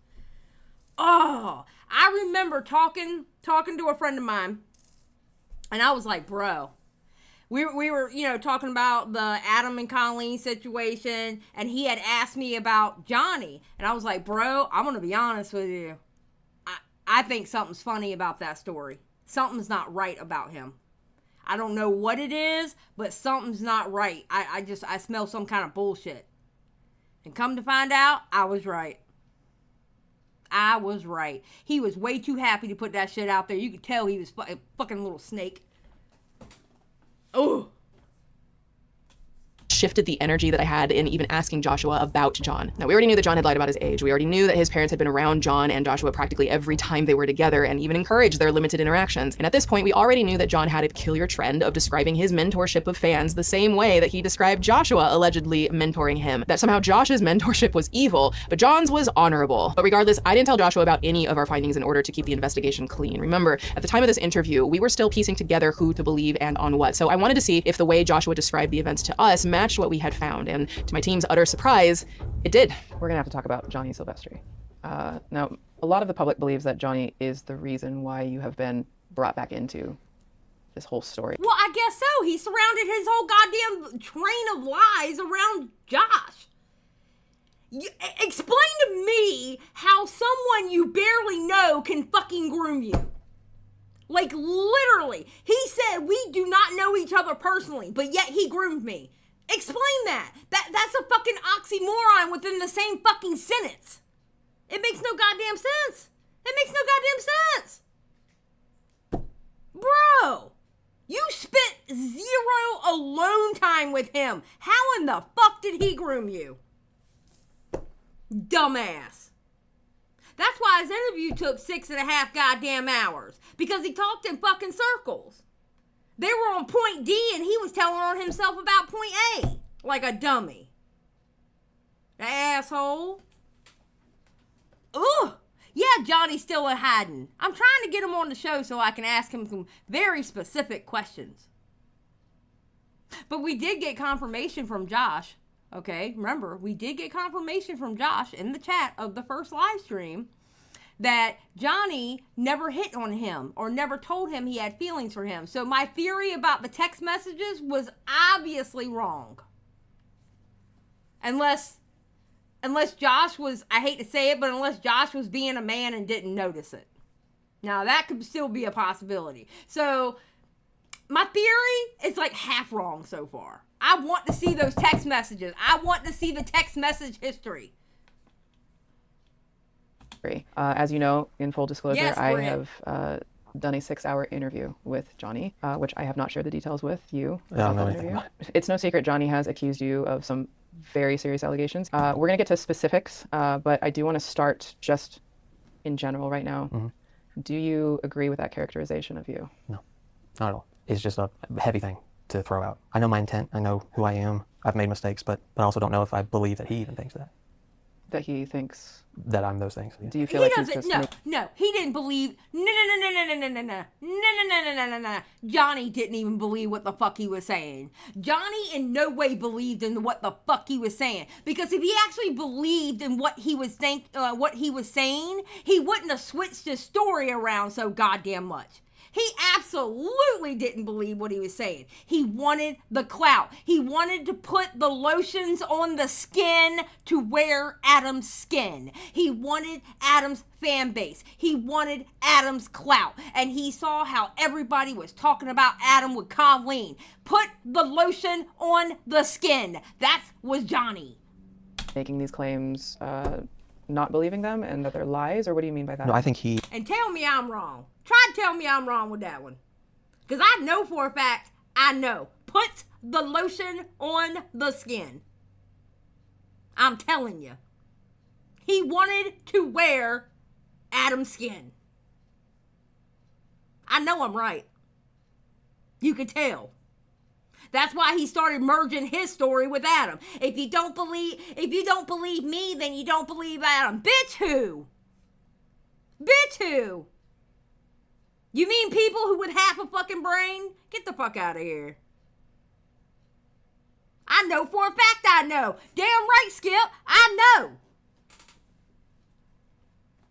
Damn. He takes fragments of truth that are real and he amplifies them almost identically to how Colleen did the same thing behind the scenes, where she would take little fragments of truth. And this is what I've seen with receipts. Little fragments of truth and What I say last night? What I say last night? Well, actually, I've said it this whole damn time. He sure did take a lot of pointers from Colleen, didn't he? It's almost like Johnny's real mentor was Colleen and not Josh. Colleen was the real mentor. Toots McGee, thank you for the 5. Xylie Gets Real, you're wrong about thinking this is your channel and not Pumpkin's. Well, Pumpkin, actually it's funny. Pumpkin's not even co-hosting with me today. I don't know where she is. I think she got mad at me. I don't know where Pumpkin is. She's usually like right beside me. I know, my co-host left me out to dry. Game & Witch for 100. Money for a lot of pumpkin spice shit. Hell yes. Thank you. I love me some pumpkin spice. This is my time of the year to shine, y'all. Okay? I got my fake Uggs. I got my flannel shirts. I got my hoodie. I am ready for this time of year. Okay? That Johnny guy is annoying, but no one... Oh, yeah. Cody was annoying at a whole different level, but Johnny was just a lying little rat. 07, oh yeah, you're doing the 07s for Game & Witch, thank you. And for Toots McGee, thank you again for the 5. Game & Witch, thank you for the 100. All right, let's go. and then expand on them to make them massive. And that's just the narrative that's believed. So seeing him take the relationship that we had and to articulate it in this way while leaving out so much context and embellishing and misleading. I've taken it so much over the last 6 or 7 years. I've dealt with it, and I don't want the narrative taken from me again. The story of what happened is not the way he's portraying it, and I don't think I don't know. I can't speak. Jules, the 07s, the O is a head, and the 7 is like a hand, like a salute. It's a salute, basically. For him. But I think there's a part of him that knows what he's doing, and if he's not talking about me anymore, then what does he have left to bring people their eyeballs over to him? Because the things that he's claiming it's just wildly. Rebecca for 5. I love hearing you rip Johnny to pieces. He's full of bullshit. He is. Ugh, Johnny the rat. Thank you, Rebecca. I appreciate the 5. Thank you very much. Misleading and damning and very hurtful when I never had any ill will towards him. The things he says, it's heartbreaking because it's not what I thought he was. It's not what I thought he was about. When you say that you think that he knows what he's doing, do you think that he is making these allegations out of malicious intent, or what do you mean by that when you say he knows what he's doing? At first, I didn't think that. That's why I wrote to him privately when I got wind that he was feeling hurt. So I reached out. And then the way he has responded to that and how it has progressively gotten more and more hateful, spiteful, embellished, everything I do or say, he somehow makes it as like a slam against him. Okay. Weird Collar Guy, thank you for being a member for 13 months. Johnny wanted Joshua as a daddy. Yes. Okay, explain this to me. How is somebody grooming you with over the course of years, your DMs are literally just 20 messages and most of them were for Johnny? How did he groom you? How did he groom you? Only 20 messages over the span of like 2 years or something like that? I can talk to Skip in the DMs and we're 20 messages in from the both of us back and forth within like 5 minutes. Like, bro. How did he groom you? No, sir. You don't get to do that. No, sir. Midna, thank you for being a member for 9 months. 9 months, we're finally full term. Yes, you're about to have that baby. When it had nothing to do with him. And it's hard for me not to see the parallels. There are parallels between me and him and Adam and Colleen. There are. But they're worlds apart. What parallels would you say exist? So the parallels, just with the relationship, is I gave him my phone number, and then he ran an account for me. To me, that's where the parallel stops. And even the account that he's talking about, he's comparing it to something that it's a false equivalency. It's not the same.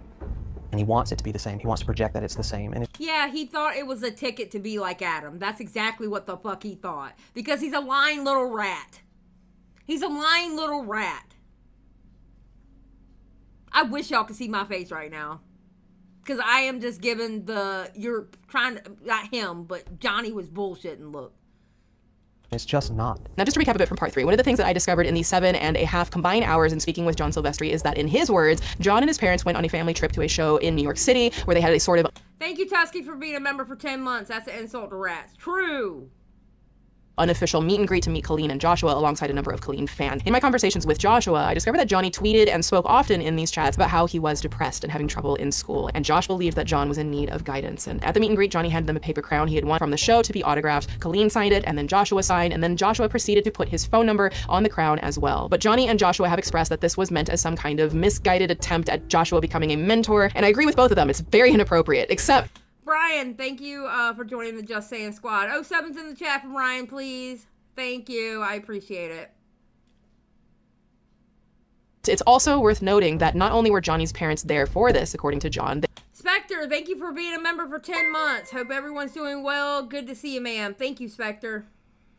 They knew and they approved of this because Johnny was an aspiring YouTuber. To quote adult Johnny about this, his parents thought he was, quote, doing the damn thing, and that maybe their son was going to make something of himself on YouTube. And I think in their minds, they were just like, holy shit, like, our kid's doing the damn thing. Okay, so maybe school didn't work out for him, but like maybe he's meant for something. Maybe he's gonna do something. Maybe Josh can be a mentor.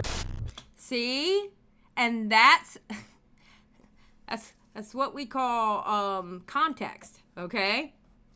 Okay, that's what we call context. It's not, when he first talked about it, he was talking about it like Josh just like slipped him the number going, hey, call me sometime. His parents were right there.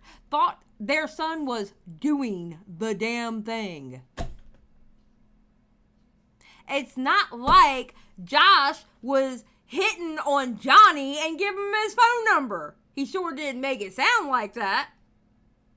The context is the parents were there. That's a big old difference. Britt, thank you for joining Just Saying Squad. I appreciate it. There's a big difference when the parents are there. For him to take it and just run so far with it, it's hard to think he has good intentions. It's hard to think that he is truly believing this to his heart and feels hurt and wants retribution or something. To me, when I said to him privately, this is getting vindictive, and then he took that and said, how dare you call me vindictive? I'm like... Because he was vindictive. He's a vindictive little bitch. He's absolutely vindictive. That's why you ghosted him. That's why you were supposed to take him with you. That's why y'all had a coffee date. Yes. He acted like a lover scorn. That's what he acted like. He acted like you broke up with... Matter of fact, at one point, he said you broke up with him. That's exactly what he's acting like. He's acting like y'all were in a damn relationship and you broke up with him. I'm surprised he didn't key your car or put sugar in your tank. Literally. Because that's the way he's acting. That's the way he's acting. He might as well just key his car and put sugar in his tank. I mean, damn. Read the whole thing, man. I didn't say you are a vindictive person. This situation starts to feel vindictive, and I stand by that. Read anything he's saying. It's a lot to deal with. So as far as the parallel with our relationship with me and him and Adam and Colleen, yeah, I was the influencer, he was the fan. I handed him an account that had barely any followers, that I did not take seriously, that I was not making money off of, that I never intended to make money off of. I didn't want to do it anymore. He already had an account that was identical to the one I had. And I thought, I don't care enough to keep up with this. I really don't. We're specifically talking about the Sarah Ridiculous account. I had a character called Sarah Ridiculous, an obnoxious blonde who just is entitled. That's the whole spiel. And I had a Twitter account where I would tweet as her. I think it has maybe 2,000 and something followers to it. It was for a season and it was fun to do, but it just wasn't something I wanted to continue. But I saw I didn't know it was his Twitter at first. I saw another account that was very similar with, the phrasing just a little bit different in the title. And the same things that were being tweeted from that fake account was very similar to mine. And so I found out who it was. I didn't think it was him at first. I thought it was another mutual, but I reached out and she said, no, it's not me, it's actually Johnny. I'm like, oh, well, me and Johnny are cool. I'm just gonna throw it over to Johnny. And I reached out and said, do you want to run this thing? He did provide me with a screenshot of your text exchange about that, but funny how hold on. Funny how he could only come up with this screenshot. Mind you, the screenshot that he tells on himself because of this little tree right here. This little tree right here caught Johnny. That he actually has the whole text message history. This little tree right here told on himself. FYI, people, if you clean up your screenshots, because you could be a dumbass like Johnny and get caught by a little tree. Literally. Clean up your screenshots. Okay? Cut it out all nice and neat. That way you don't see anything on the outside. Blah, blah, blah. Because that's how his dumbass got caught. Good thing, though. Good thing he was dumb. A screenshot of your text exchange about that. But one of the questions, that comes anytime a screenshot is presented is, what is the context, that's before and after that we can't see. All I remember is finding out that it was him and asking him, but I don't remember the nuances of what we really talked about. Again, it was so many years ago, it's hard for me to recollect. Were you continuing to tweet from that account at the same time that he was, or did he take it over entirely? I think there were times that I still would hop in and tweet, and then eventually by like 2015, just stopped looking at it, stopped logging in, stopped searching for it, stopped engaging, because it didn't hold a lot of weight for me, because it wasn't something I wanted to continue. That's why it felt like not a big deal, because I wasn't making money from it, and it was never a promise of, you do this and you'll make money. It was never that type of thing. It was, to me, I can understand his point of view where it's like, you have maybe your favorite influencer saying, do you want to run something that I created? And that's a big deal. I see that, I get that. And so I don't want to take that from him. Peter Mon, I'll run your fan account. I mean, I don't know if there is a Peter Mon fan account, but if Peter Mon wants me to run a fan account, he's in my DMs. All he has to do is just say, yo, Xylie, you want to run my fan account? I got you. And don't worry, I won't try to expose you like Johnny did. Don't worry. I got this. That's how it felt for him. Yeah, I mean, I think that's, you mentioned the parallels. With Colleen's relationship with Adam and him taking over the Miranda Sings Twitter account, she was kind of dangling over his head, like, you'll get a job, you do good here, then I will hire you officially. And so she has Adam doing essentially free labor. I don't want to call it payment, but I was happy to say, listen, dude, if this is something you want to get into, content creation, I'm going to promote you on my page. I'm going to put you as one of my people, go follow these guys too. And I meant that. I was rooting for him, but it wasn't like, do this and I'll give you that. It was never that type of a thing. There was no exchange. There was no promise. There's nothing wrong with trying to help other people. I had people help me, and I'm not, and honestly, I've grown because of their help. Willie Mack has helped me, around the time when I was covering the Eugenia Cooney shit. I ran into Willie Mack, and Willie Mack has helped me with, like, my thumbnails and other stuff behind the scenes. he's helped me greatly. Dave helped me by getting me, exposure out there. And, Matt Pitt has helped me. There's nothing wrong with helping other people. There isn't. There's nothing wrong with that at all. It's just, you got to be careful on who you help, dude. I've tried to help some people and completely burnt to the ground. Yeah, Dioreo's helped me. Dioreo's absolutely helped me. He certainly has. He certainly has. I try to appreciate everybody who has helped me. Because, without their knowledge, without their being able to talk to them, like, hey, what do you think if I do it like this or whatever? I appreciate it. People don't appreciate that kind of shit anymore. There's nothing wrong with trying to take somebody in and helping them. There's a couple of people I try to help behind the scenes now, because I think they got it. I think they could do great things, probably surpass me.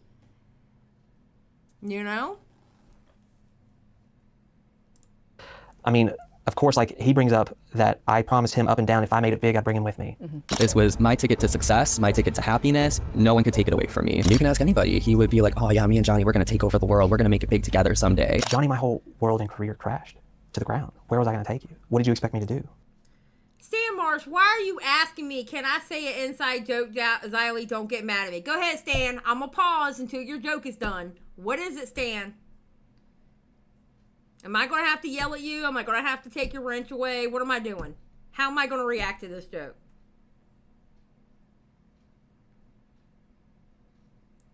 Oh, wait. You're probably going to say you helped me by giving me good links. Didn't Augie help you? Give you... Ah! Ha!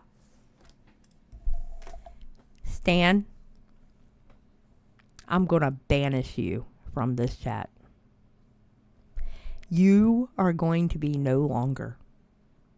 I am going to exile you. Exile. You are going to go away. Stan's like, bye chat, no longer a mod. All right, let's keep going. There was nothing to take you to. I lost everything.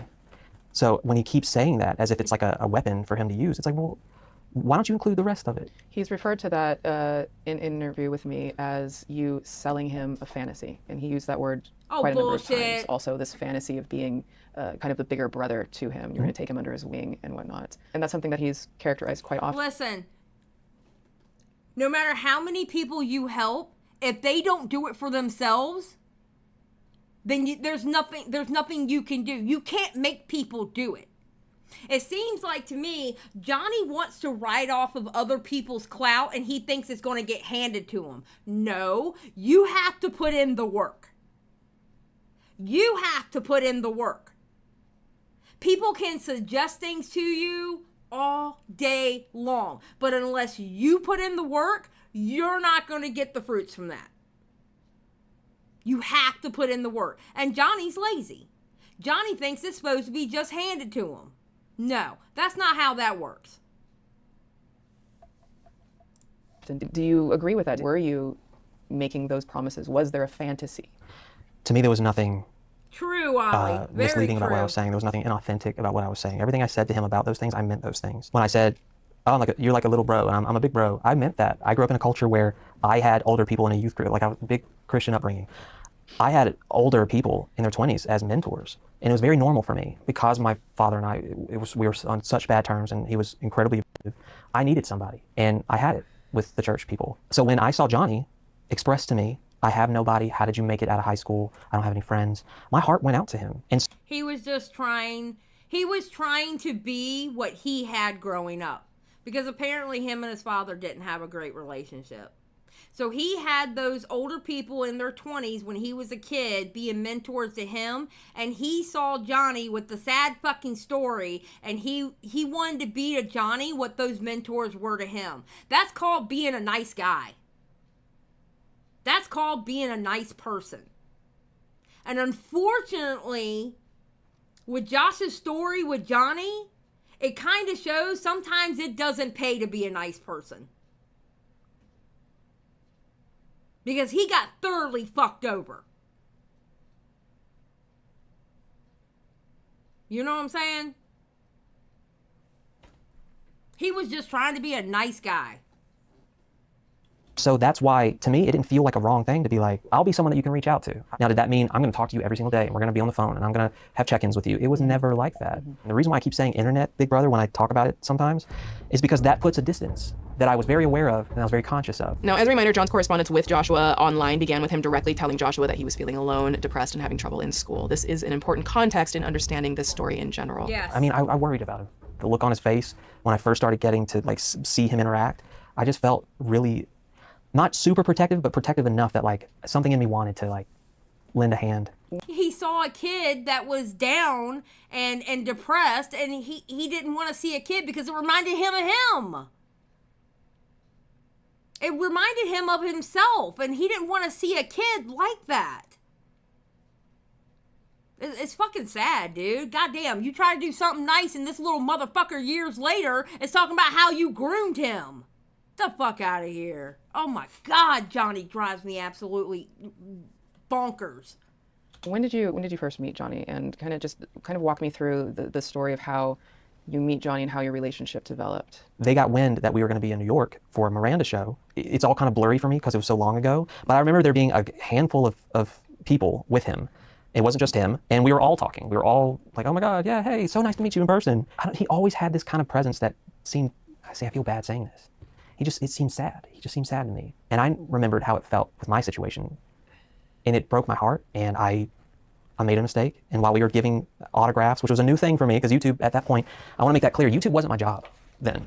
To me, that's why it's like, it wasn't this weird influencer fan dynamic. I had other jobs, not YouTube. So it really for me felt like, oh, this is kind of like the youth group thing. I'm the older one now. Yeah, I want to lend a see? hand out to him. That's what happened for me. Right there, he just says it. He just said it. Right there. He was trying to be what he had when he was growing up, and he didn't have another adult male in his life.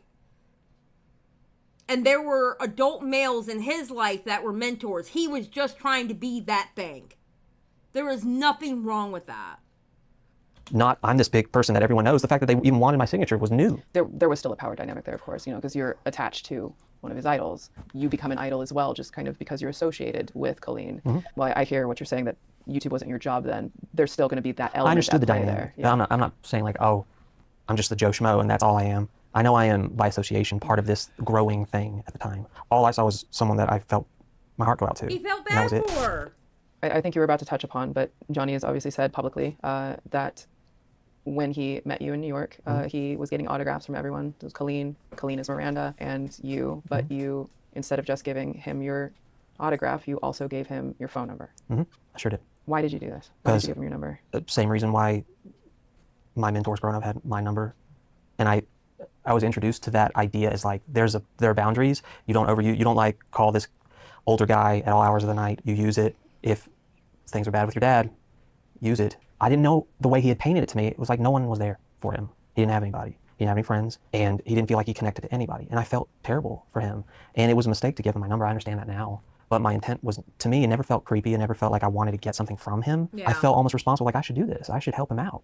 Thinking that we're going to understand boundaries and it's not going to be some consistent all the time thing. To me, it was just like a knee jerk, this is what you do. Like, does he have anybody? And so I would definitely say it was inappropriate to give the phone number, but under the guise that his parents were right there and his parents were cheering it on, inappropriate, yes, but the parents were involved. That is so much more, that context of the parents being there and cheering it on is wildly different than him just giving his phone number to Johnny.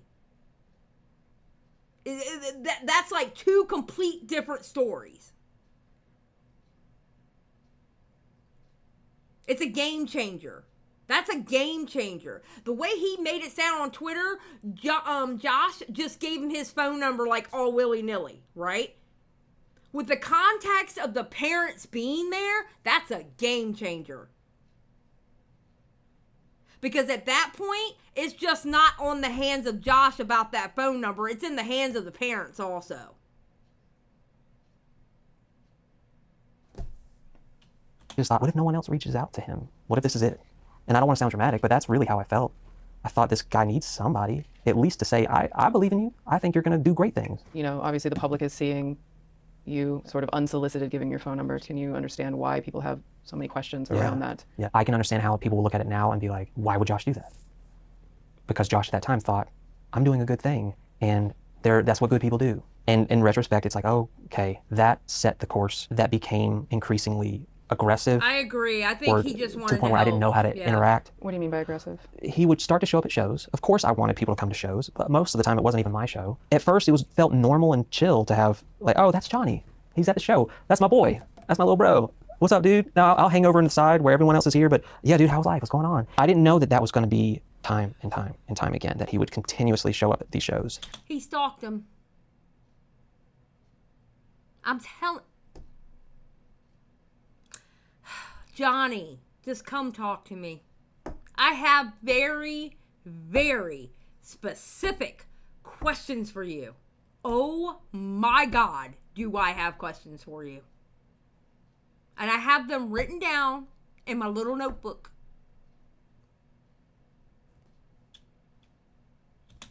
You characterize this as aggressive. Was this something, were you directly inviting him? Like, was he inviting himself? Were you inviting him? Was it a mixture? I want to be fair. Going back through my Twitter DMs, it shows that it's far more heavier on his side. I need to talk to you. We need to talk. Let's talk. Call me, or can I call you? I'm coming to your show, or when is your show? And I'm coming. I was going to surprise you. Like, it was not me saying, you got to come to my show. You have to come to my show. Please come to every show that I will be a part of. And when I started getting those messages, if you look at those receipts, you'll see I don't respond because I didn't know how to respond anymore. Because at that point, I'm like, I don't want to hurt his feelings. I gave him the number. I engaged. But now it feels like I've bitten off more than I can chew. So I mentioned earlier that just one day before this interview, we discovered that Johnny and Joshua did not send identical Twitter DM receipts, and that July 20th, 2023... Funny how that worked out, huh? Funny how that worked out. Gee, I wonder why. Because Johnny didn't want to look desperate. Because you know why? Johnny, you look desperate in those DMs. Because you kept messaging Josh, and Josh wouldn't answer you back. You look desperate. How does that feel? How does that make you feel, Johnny? How does that make you feel that you look desperate in the real DMs? That make you feel good, Johnny? Just saying. Was the day we believe we received doctored evidence from Johnny Silvestri. What I don't think I mentioned yet is that Joshua did not know about this at all. In hindsight, when Joshua is talking about all of this and his complete confusion on what communicating with Johnny back then was even like, I cannot even imagine how frustrating it must have been to discover that Johnny had deleted so many of the DMs he had sent to Joshua and then tried to pass it off as legitimate representation to us of how Johnny and Joshua spoke back then. I want to touch upon really quick, coming back to when you gave him your phone number. Do you recall if his parents were there? I remember off to the side, there were a group of adults. I don't remember every interaction I had in that moment on the streets of New York. Well, he did share with me in an interview that his parents were there. I feel like I acknowledged his father. Do I remember going up to them and knowing me, I'm a chatty guy. You know, it wouldn't surprise me if I walked over and introduced myself to them as well. I just don't remember if I did that in that moment. After you gave him your phone number, can you give me an idea of how often you and Johnny would talk? It was not incredibly consistent. To me, it happened in spurts. I do remember not always responding to certain things, but then I would chime in. And would this span like text messages on the phone? Were there phone calls? Was it Twitter? It was never phone calls. It was never like we're on the phone just chatting the night away. That was never a thing. What I remember was fragmented amounts, and it wasn't like every single day we're tweeting about life and what's going on at school today, and it was never like that. So we know about Joshua and Johnny's experiences on Tiny Chat, but I was curious, given Johnny's dodgy answers about how they alleged.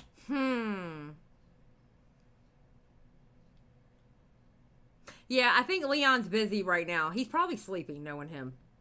Stan, start bullying the chat for likes. No, don't, Stan, because you'll probably take it too far.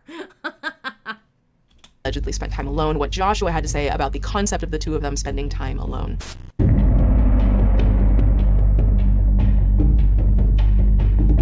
I'm curious to know if you have an idea of how many times you hung out with Johnny in any capacity in person. Probably anywhere from, I've probably seen him in person 6, 7, 8 times to my recollection. Were any of those times alone? Every single time I was ever around him, there were other people around. It was never, we're off. But yet you groomed him. Okay? just let you know, Josh, according to Johnny, you groomed him, yet y'all had no time together alone. You groomed him, okay? FYI. The fuck out of here. On some secluded place, just us. That was never the situation. It was either in public where hundreds of people were around, or it was his family is right there. The one time that I hung out with his family. Or shows, like meet and greets. Right. So I want to talk about the auto show. Johnny has referred to him coming to the auto show, and he refers to having a coffee date with you. No, Stan, that's I how haven't. he characterized it to me, a coffee date. We had a little coffee date when he worked at the auto show. He said that this happened during the Chicago Auto Show that you were working, where you guys also created some content together. His family was there. You had a dinner with his family. Is that correct? Can you just tell me about this entire interaction with this auto show? How did he come to be there? How did his family come to be there? And what happened? I remember being on the auto show floor where I was presenting the Chevy Cruze. I recognized The Chevy Cruze, holy shit. That horrid car. Oh, anyway. his sister walking around. And I was like, oh, hey.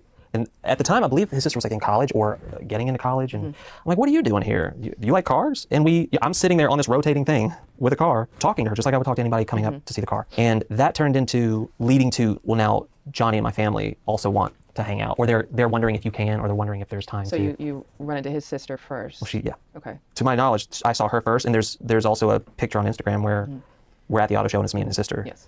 And I'm like hiding behind her hair, and that turned into discussions of my family would love to have you over for dinner. And I'm like, well, I don't know. And like, I was nervous, to be honest with you. I didn't really know them like super well, but I also knew I'm on this auto show circuit for months, and I eat fast food every night, and all the people in the auto show, they go party every night. I don't want to do that. I don't want to party again.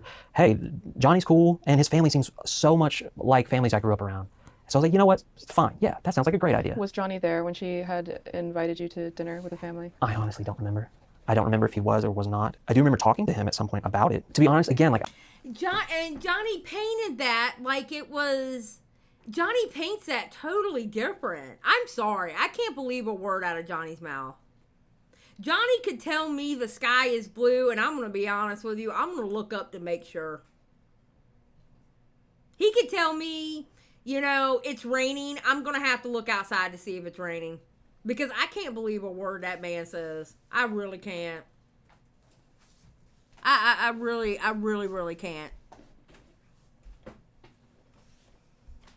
I'm trying to fill in gaps in my head right now. Do you remember having coffee with Yeah, Johnny? absolutely, yeah. I did. Tell me about that. He wanted to hang out again. Where were you? This was the auto show floor with not cafeteria, it was a food court. And I remember him wanting to hang out. And I was like, well, you can come see me on my break, but it can't be for too long because I have to get back to work. And I remember we both got a coffee. I believe I paid for his coffee and hung out for 15, 20 minutes. And then I had to go. I had to go back to work. How do you feel about that being characterized as a, quote, coffee date? It makes me feel weird inside to have anyone think of it that way. Because to me, it was, I'm chill with your family. We had a fun dinner. We were together for a couple of hours. And he wants to hang out again. Okay, to categorize it as a date feels very misleading and very I'm going to paint it in this light. Yeah, you know what light he's trying to paint it in? He's trying to paint it as in you were his groomer, but what he's really painting it is that he was obsessed with you and he liked you more than you being a mentor. That's exactly how Johnny makes, when he talks about Josh, he makes it sound like they broke up, literally. Literally. When it was not like that. Okay. Can you just briefly tell me about the having dinner with Johnny's family? We all sat around the table and had a great meal and got to know each other and talked. And it wasn't super long. It's not like I was there for 4, 5, 6 hours or anything. And then they took me back to the auto show. Okay. So it was kind of a short dinner? It was a casual dinner and we enjoyed our time. And I loved talking to his parents and getting to know their life and hearing about his sister's aspirations and what she was going towards. And it all felt, it felt nice to be around a family when I'm constantly on the road. By the way, if I ever see any of y'all out in the wild, I will not be going to dinner with y'all. I will not be going on a coffee date with y'all. I ain't even going to go through the McDonald's drive-thru with y'all, okay? So if I ever see y'all out in the wild, it ain't happening, all right? Just to let y'all know. Y'all ain't going to put no damn grooming allegations on me, okay? I'm letting y'all know now. Not even a McNugget. Not even a McNugget. Okay? I see y'all out in the wild. Y'all keep walking. All right? Just saying. Y'all ain't gonna put no damn grooming allegations on me.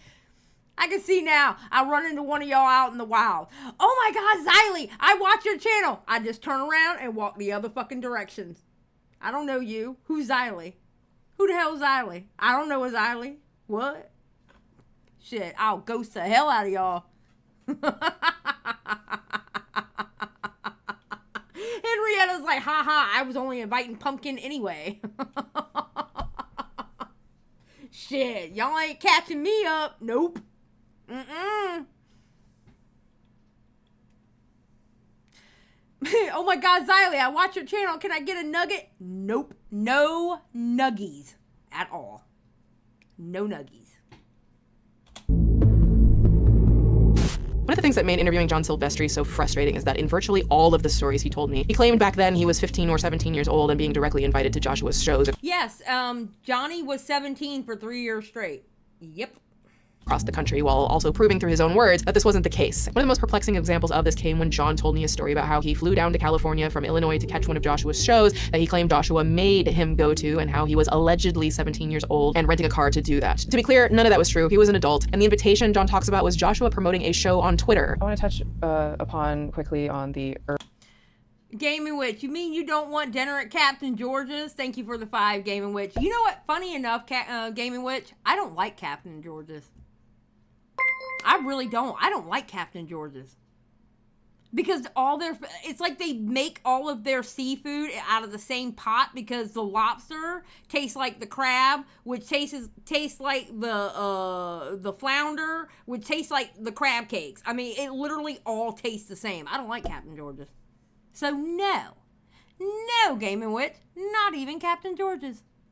Irvine show, the Shadows tour, the first show that you had of that tour. That happened on May 20th, 2015. That was just a few days before Johnny's birthday on May 24th, when he was about to turn 19. Johnny claims that you invited him to the show. He would say stuff to me like, "Oh my God, come to California for my show," and I'd be like, "Are you serious?" And he'd be like, "Yeah, come on down." And I'd be like, "Whoa, sick." So he flew out to Los Angeles, rented a car, and drove to the show. He also has said that he had trouble renting the car, and that he had messaged both you and Colleen, kind of conveying that he was stranded and hoping maybe you would come pick him up from Irvine and to Los Angeles. I'm curious, do you remember him calling you, and did you directly invite him to that show? I don't remember him calling me. It was our very first show. Mm-hmm. We were on edge. We were nervous. Everyone and their brother. Chelsea Ann for $1.99. No Nuggies merch, please, and thank you. That would be funny, actually. No Nuggies. That would be hilarious. Was coming to that show. Every YouTuber Thank you can think of was at that show. For the If he did call, and I just don't remember that was happening. I had so many things going on. Tech runs, making sure everything is set up. Sure, it's a busy time. It's a lot. So if I got a call, I probably was overwhelmed at the time. Don't really remember it, but I'll take him at his word if he said that's what he experienced and that's what he called. So it wasn't me saying, "You got to come to the show, man. Do whatever it takes." Like, that's not what happened. This is the night that Johnny has stated that he came out to you, and he said that you responded by saying, quote, "That's none of my business." And when he said that he has expressed that he had told you that he was considering coming out to his parents, and he has said that you discouraged him from doing so. Is this how you remember that happening? Yeah, it did happen that way. He said it to me. I was taken aback. I was not expecting that kind of a major life declaration, especially in that dynamic, in that situation with what was going on around us. The first response was, that's not my business. You don't have to tell me that kind of a thing. But then when it comes to his parents, what he's leaving out is he also expressed immense fear of what his parents would say or do in reaction. And so, being from the South and knowing how people treat and seeing people being treated a certain way, my first response was, if you feel like this is dangerous for you, and if you do it, you might not have a place to sleep at night, and you don't know what's going to happen, maybe you should wait until you're 18. What, he said he was 19? There's been... See? And what's wrong with that answer? What's wrong with that answer? There's nothing wrong with that answer. If it's going to put your life and your sleeping arrangements in danger, maybe you should wait to tell them. If somebody presents it to you that I'm scared to tell my parents because I feel like they're going to kick me out, and I feel like it's going to put me in a spot, there is nothing wrong with telling somebody, listen, you got to save yourself first. Wait to tell them until you're out. What's wrong with that? There's nothing wrong with that.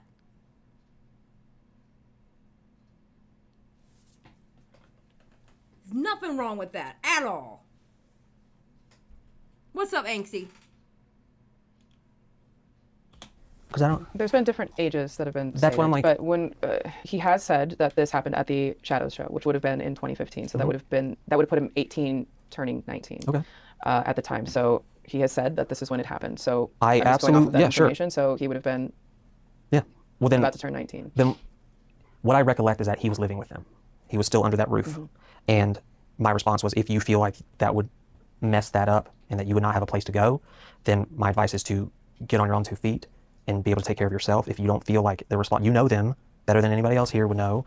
So if you don't think they're going to receive it well and you're afraid of that, then I've seen where it goes sour and they're left on the street and it's real and it's bad. There's never a thing of don't tell them. Like, that's not, I don't feel that way. I did not feel that way during that time. So for him to say that I was just like kind of shoving off, say, don't tell them, it's so bad. That is not what I thought. That's not my tone. If anything, he's picking and choosing parts of it and leaving other parts out. I remember thinking he's afraid of what his parents are going to say, or if they're going to be distraught, and it's not going to end well for him, and maybe he doesn't have anywhere to go because he still didn't have a lot of people in his life, to my knowledge. I'm not going to provide my thoughts on this. He does seem quite hurt and upset, feeling like he was discouraged. I don't believe him. Fuck him. We don't care what he seems like. I don't give a fuck if he's hurt. I'm going to be honest. I give 2 shits whether Johnny's hurt. I'm going to be for real. I don't care. I do not give 2 fucks whether Johnny's hurt or not. I do not give a shit. I do not care. Because that little mofo didn't mind trampsing all over fucking Twitter and telling a bunch of lies just to gain some fucking clout so he can wear Adam McIntyre's fucking skin. Fuck him. Fuck him and his fifis. I do not give a fuck. I'm gonna be honest. I do not care. I do not care.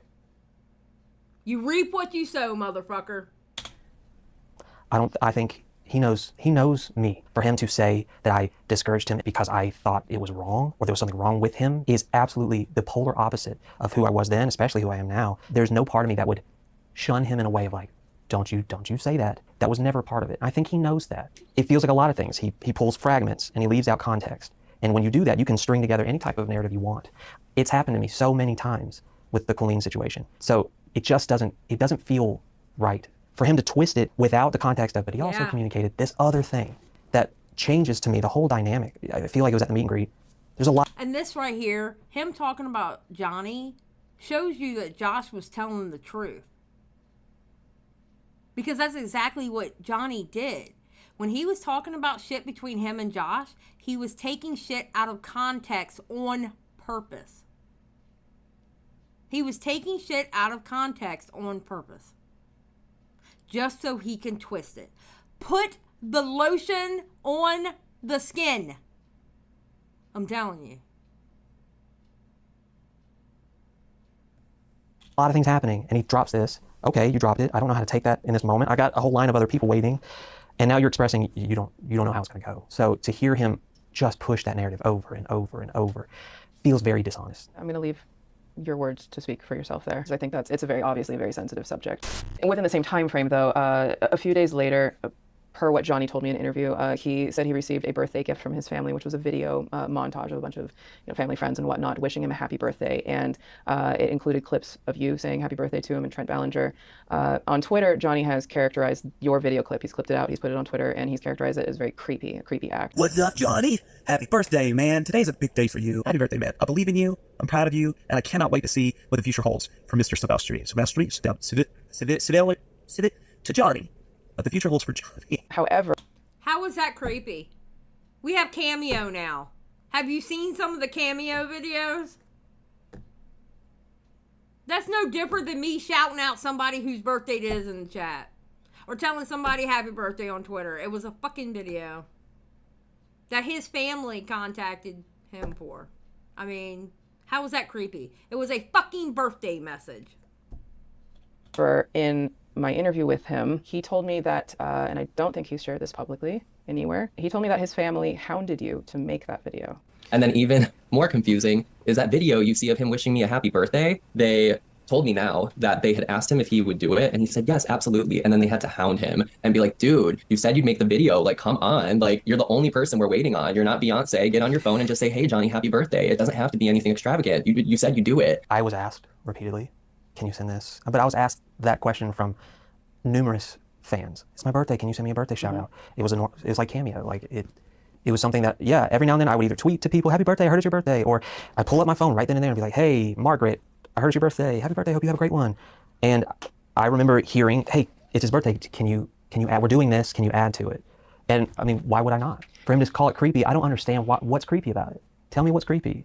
I just, I don't think that he had shared publicly that his family had actually requested it. I was requested so many different times from different people. Or, sorry, he actually used the word hounded you for it. It feels so out of left pocket. It doesn't feel like, how can you take that where anyone can watch it and then turn around and be like, see how creepy that is? When it's, to me, it's the most innocent, wishing someone a happy birthday. It's a birthday message. Nobody gives a fuck. Oh my God. That has always been perplexing to me about John Silvestri's claims against Joshua was that Joshua ghosted John. It has verifiably been shown untrue, even in the literal sense of the word, for as long as I've known about John's story. Now, Joshua explains what I mean pretty well. I want to move on to the ghosting that he talks about. I'm going to be quite honest. I would have ghosted his ass too. I would have ghosted his ass a long ass time ago. Bitch, I don't know you. I would have pulled a Nikocado avocado on him. Who are you? Shit. Do you know specifically when you stopped speaking to Johnny? The last 2 months of my marriage, so summertime of 2016, things were rough in my life before everything blew up. And I already started distancing myself from people. I was going through a lot of stuff. I didn't know who to talk to. When I'm sad, depressed, I isolate. When everything happened, my life imploded. My whole world was destroyed. Mm-hmm. I lost a family. I was betrayed by the one person I wanted to trust the most. I was falling apart. I didn't know what my next step was going to be. I was thinking I could ask for half of everything, but I'm not going to do that. I'm just going to give it all to her. And I did do that. And I don't remember half of the people reaching out to me because I just went into a dark, silent place. And the next thing I can remember that has anything to do with him is seeing him tweeting positively to her. And so in my mind, I was hurt by that. I was hurt thinking, why are you showing support to someone that you know, if you're like my internet little bro, like, because he's a clout goblin. Well, it feels weird that you're like saying admirable things to this person that wrecked me. And so I didn't confront him. I didn't go off. I wasn't about to be like, you need to come over to my side. How dare you? I don't want to control him. That's the whole thing. He wants to say he was controlled. That's the opposite of what I did. I didn't want to control him. I wanted him to make his own decisions. So to me, he made a decision. And then I made a decision, which was I can't see anything related to her. It hurts too bad. So I removed anything that had any type of connection to her. Especially like on my channel, I featured a lot of her family members. I had to take that off. But then I also took YouTube, like I just walked away from YouTube for a chunk of time and fell into a deep, dark place. Right, which you had spoken about earlier. For him to, because he goes on and on and on about this whole ghosting thing. And everyone's like, poor Johnny, poor Johnny, poor Johnny. That was so messed up. I can't believe that happened. And once again, it feels identical to what I went through, where no one gave a shit about what I was feeling and what was going on with me. Everyone's like, poor Johnny, I can't believe Josh just abandoned you. And I'm like, who do you think you are? My life was wrecked. You think my first priority is to not talk to my best friends from childhood, which I wasn't doing, or family, but I need to come out and be like, I just want to let you know we're cool, bro. That was not in my psyche. Where's the understanding? Where's the ability at this point, because he's not a baby, where's the part of you in your humanity that goes, he's going through hell. Maybe he needs some time. This ain't about me right now. The way he's depicted. Because just like Colleen, Johnny is about himself. The world revolves around Johnny. Johnny is practically a mirror image of Colleen. I swear to God. Depicting it now, especially all these years later, it's right there. My life crashed and burned. And he's mad that I wasn't like hitting him up. And then so he jumps ship and goes over to Colleen and then starts doing tour stuff with her and is still mad and acting like I was some villain ghosting him because I didn't give a about him. It's not how it went. It's infuriating because it's like, once again, it doesn't matter about what happened to me. Everyone else is right. Everybody else is always right. Josh is always the lesser than. It was just that all over again. I'm lesser than in every situation. And now in 2023, I'm dealing with it again. It doesn't matter that my whole life fell apart and I didn't want to live. I didn't respond to Johnny. That's infuriating to me. Where's any ounce of care or consideration of what I was feeling? There isn't any. And now he's weaponizing it. and I have to defend myself all over again, like my heart doesn't matter. If you don't mind, I would like to ask you, and it has to do with Johnny. He acknowledged you being a victim in your relationship with Colleen, and then he went on to say that, why didn't you get out of it? You must have wanted something, you f***ed around and found out, and now you're just upset about it. At this point, I don't care that he was a victim, because we're not talking about that story anymore. If he wanted to talk about that story, he had every opportunity in 2016. He said he was going to do it, but he was making an ass out of himself, and I think he got embarrassed, and he started this new life in Georgia. I'm no Colleen apologist, but he actively chose to remain in this relationship. He had so many outs. He didn't propose for like 9 years. Why did you enter a marriage that was so toxic if you knew it was so bad? You must have wanted something out of it, and it bit you in the ass. So I truly think it was like he f***ed around and found out. When I heard this little pipsqueak say this shit, I swear to God, I wanted to go through my computer screen and just do some damage. Okay? I really did.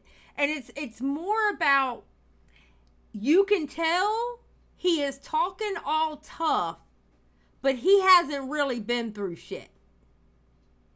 It's like somebody who's talking like they're going to fight somebody, but you can tell they've never been in a fight in their life.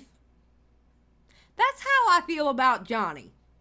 Johnny is sitting there talking all this shit, but he ain't been through shit. Ooh. But guess who fucked around and found out in the end? Johnny did. You know why? Because he quite literally fucked around and then he found out.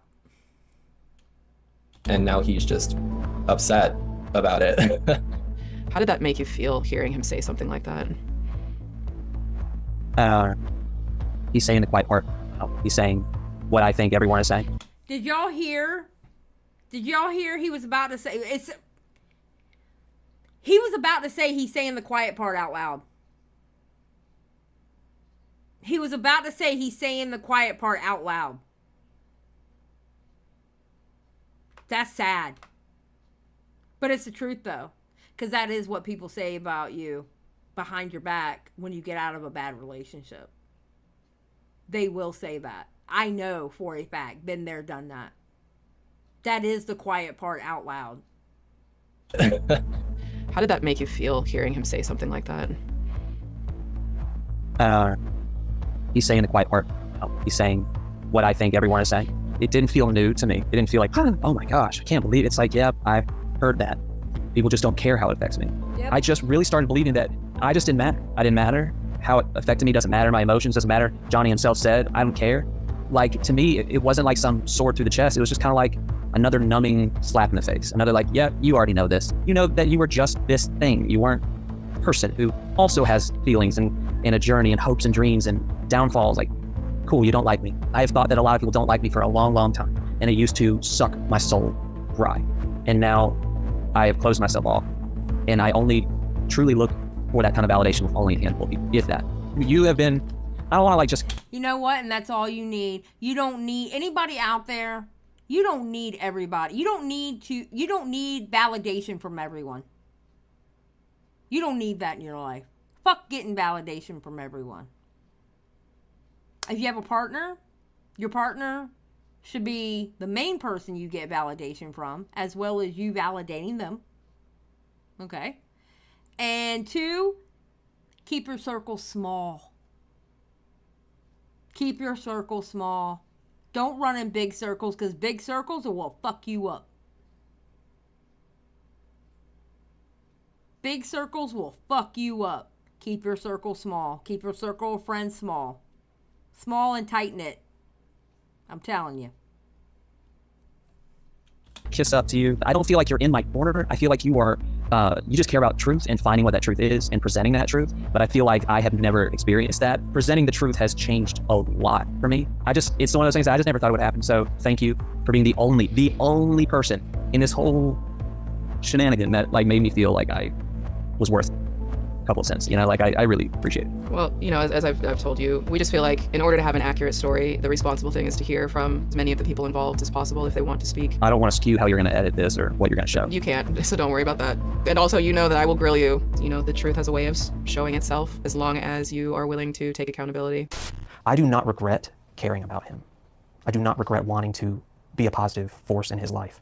I regret that me giving my number to him led to a course of events that has spun out of control and the narrative has gone completely haywire. Do I wish I could take back the moment where I gave him the number? I do, because I don't want the pain that he feels to have happened. But I don't think at any point was I using him, manipulating him, getting things from him, promising him all these crazy things. All I did was I cared about him, and then I didn't know how to navigate. When this guy kept increasing the interactions between us that started to feel to me, this isn't appropriate.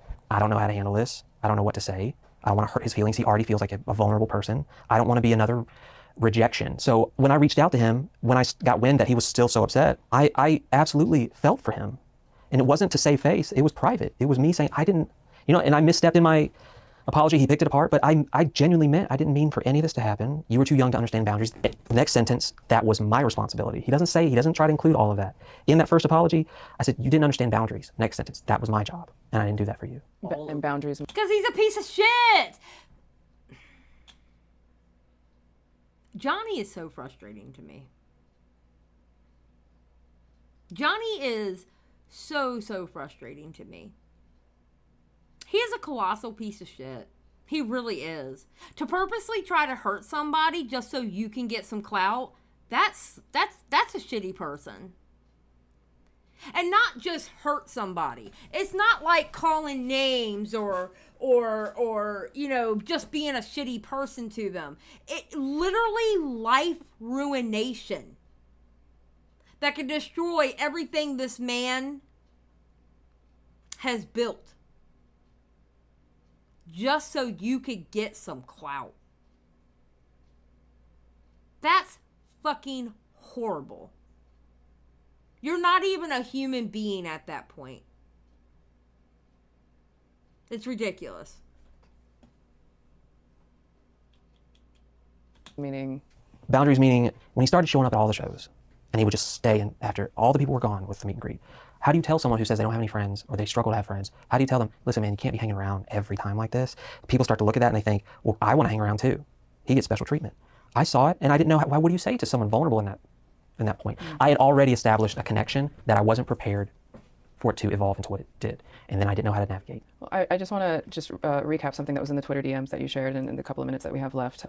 There are 20 total messages between you and Johnny, between the first one and March 16th of 2015, which was the last message from Johnny where he said that you ghosted him. And 14 of the 20 messages are... Yes, Lilith. Johnny is like a jilted lover. That's exactly how he acts. Yes. From Johnny. But you hadn't responded to him actually since January 30th, 2014. But as you said, your last interaction that you recall was, that you said, the couple of months around the divorce. Mm-hmm. Johnny had then sent 7 messages after that with no response from you. In his video titled, Let's Talk About Joshua David Evans, he says very emphatically that the last interaction he ever had with you was March 16th, 2015, saying, quote, "This is the last interaction I ever had with this man." He's saying that was March 2015. But of course, he went to the Shadows show, which was a few months after that. So as we've been trying to piece the timeline together, there have just been some things, some dates that my team and I are just not quite certain what's happening with those dates. Mm-hmm. But we have seen a last interaction, it seems, was on, last public interaction, at least on Twitter, that we found was on August 16th, 2016, which sounds... Right around everything. August, September is when it happened. Okay. Can you tell what that interaction was? Yeah, well, his tweet is deleted, but your tweet says, "Bring it, bro, 90s music forever." Do you happen to remember what that was about? I mean, I'm all about 90s music, and I'm sure he made a reference or something. Okay. That reaction is absolutely what I would have given anybody who referenced something that I'm into. You know. So to kind of wrap things up, why did you apologize in the way that you did? Because it's 4 times. 4 times. Mind you, this dude, Joshua, apologized 4 times to a dude who was lying about him. 4 times. 3 privately, oh my God, I can't talk. 3 privately and 1 publicly. 4 times he apologized to Johnny, and Johnny was lying on his ass. And Adam can't even get one. Adam can't even get one apology, let alone 4. It's sick.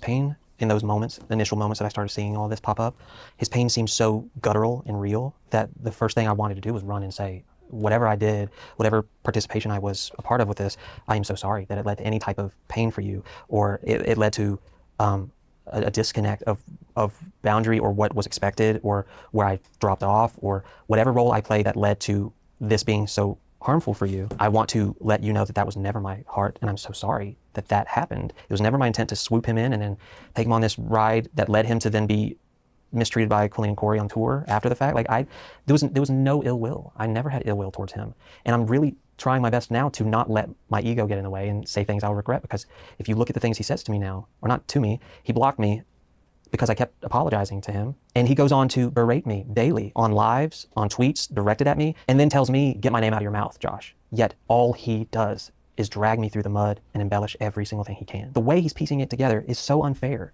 And he's used... Because he's a piece of shit. Johnny is a piece of shit. And I dare somebody tell me not call him that. I dare somebody try to tell me not call him a piece of shit. Absolutely a piece of shit. Using it now. It feels exactly how Colleen used other people behind the scenes to come after me. It's identical. The way it's being strung together, his word choices are so mean-spirited. I have never once tweeted something mean back to him, or you're this or you're that, and I can't, nothing. Maybe confusion, but the fact that all he wants to do is any opportunity he can get to drag me, he's doing it. To the point where, like, I'm afraid for my job. I'm afraid for the life I've built. I had lost everything. I lost my career. I lost the family I loved. I lost my self-confidence. I lost my will to live, to then finally choose myself and fight for myself, because that's where it starts. You can't have other people do it for you. You got to do it yourself. And it's hard to choose yourself. And I think a lot of people watching this can also understand it's hard to get up and say, you're worth it. You deserve better, so do it. To have fought so hard, to have done so much therapy, to have become so consistently sober, more than 3.5 years, to change careers completely, to start from the bottom, to live at my mom's house for 3.5 years. One, to take care of my mom and to be there for her, but also I needed it. I needed to heal. I needed to find myself again. And my mom gave me that opportunity, and I am forever grateful for my mother. To finally take a step out on my own and say, I'm doing this, and I'm gonna get my wife a house. I can do it because I have this job, and it's a great job, and I've worked hard to learn how to do this new type of job. I've only done entertainment my whole life. And because of all this, it's not a safe place for me at all. Everything that made me come alive is gone. I don't want to perform. I don't want to sing. I don't want anyone to look at me. I don't want to do this. I don't want to have this conversation. I don't want to be on camera. You had indicated that you were not going to return essentially to content creation. There's no part of me that wants this to send me off into a new direction with YouTube. I don't want it. It doesn't make me happy. It makes me terrified. There's a poison in seeking validation and being relevant. It's a constant thing you always have to fight for. I don't want to do that anymore. I want my life and my wife and the job that I love, that I'm finally doing so well in, and my little dog and my little tiny house, not some big mansion. I don't have that life anymore. I don't want it. To have fought so hard to get here, to then have someone not give two shits if their words affect me or not. When he knows so much of this is embellished and misleading. I even begged him in one of my initial messages, listen, man, I just want to live my life. How sad is that? How sad is that? He just wants to live his life with his wife, his little dog, and his little house. That's all he wants to do. That's sad. That's sad. All because this little butthole is over here lying on his ass. Feels like right as I'm coming back up for air for the first time, you want to set fire and burn me down all over again. I've been through this and I made it out. It's triggering. For the first time, I'm not driving by a liquor store saying I gotta have it, but that thing in me is saying maybe all of this effort is pointless. Maybe all this work that you put in is pointless, because someone will still find a way. You'll still be second fiddle. You'll always fail. And it doesn't matter what you have to say about it. Yeah, Lilith, I don't either. Lilith says, I don't blame Josh for saying to Colleen, take it all. I just want out. I don't blame him either. I don't blame him. I don't blame him at all. I really don't. I do not blame him at all. All the shit that he went through, it's best just to leave it all behind. Put your middle finger up in the air and just leave it all behind. No, I think Swoop was fair. I mean, yeah, there are people who think she didn't go hard enough. I think Swoop did a good job. I do. I think Swoop did a good job. I don't have any criticisms on how she conducted the interview or anything like that. Because the thing about Swoop is, and that's, if you think about it, because of how Swoop is, that's how Johnny told on himself. Because Swoop makes it perfectly easy to talk to her. And that's how Johnny got caught. She made it so easy and so comfortable to talk to her. Johnny literally talked himself out of his lie.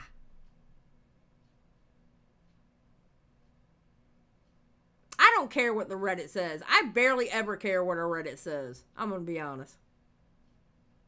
But that's how Johnny got caught, because she's so comfortable to talk to. I'm telling you, she ever messages me going, I have some questions about X, Y, and Z. I'm like, nope, I'm out. No, ma'am. No, ma'am.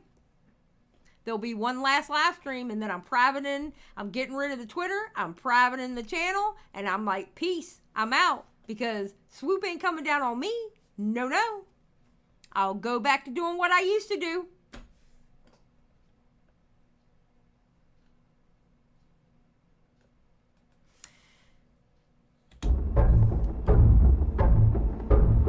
I'm not gonna lie, I'm not even sure I would have asked Joshua these next few questions knowing what I know now, but I've decided to leave them in for full transparency. We knew John had lied to us to some degree, but we're still in the process at the time of figuring out just how much he had lied to us. So at this time, I really wanted healing between these two men, especially since John kind of left the door open for that possibility at the end of our interview, although he kind of flipped and flopped and flipped. I don't really know, but I highly doubt that Joshua is interested in mending this fence now, especially after— Ninja, if Swoop came after me,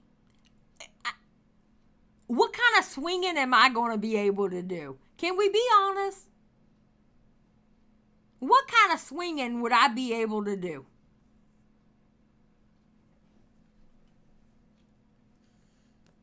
Shoot. After part 3. But to be fair to me, I really just wanted to see how Joshua's answer would look to this next question, and his answer was quite interesting. I asked Johnny what he wants from you. And people online have been asking Johnny, what do you want from Joshua, from you? And he had, and again, I'm just paraphrasing here. I can't directly quote. I don't remember it immediately off the top of my head. But I think the one thing that he kind of landed on was that he wanted a phone call to talk to you. He just explained it as kind of a man-to-man phone call, one-to-one phone call. Looking at— You got to be a man first to have a man-to-man conversation. Because guess what, Johnny? Real men don't lie. You got to be a man first to have that man-to-man conversation. Real men don't lie. Real men don't fake fucking grooming allegations. Real men don't lie. You got to be a real man to have that fucking conversation, bitch. At my notes here, what upset him the most was that after 7 years that you sent him a Twitter DM. Yeah. We've obviously heard your thoughts about the nature of how you viewed the relationship, and you discussing boundaries and things, and going through the divorce, which I do think, is important for people to, regardless of where people's allegiance, where they want it to lie in this story, which is exceptionally nuanced. It's probably the most nuanced story that I've ever covered. That's why we've taken so much time to look into all of this, because there's just so many pieces here. He said a phone call. It sounded like he wanted that chance to just talk to you and not get a Twitter DM. Why would he expect me to call him when, for the past few years before all of this happened, he's out there dragging my name publicly, calling me a little bitch, that he would say it to my face? More than that, plenty more. Why would he expect now for me to be like, you know what, he deserves a phone call? Why would I pick up a phone? He had the caucasity to call this man a little bitch.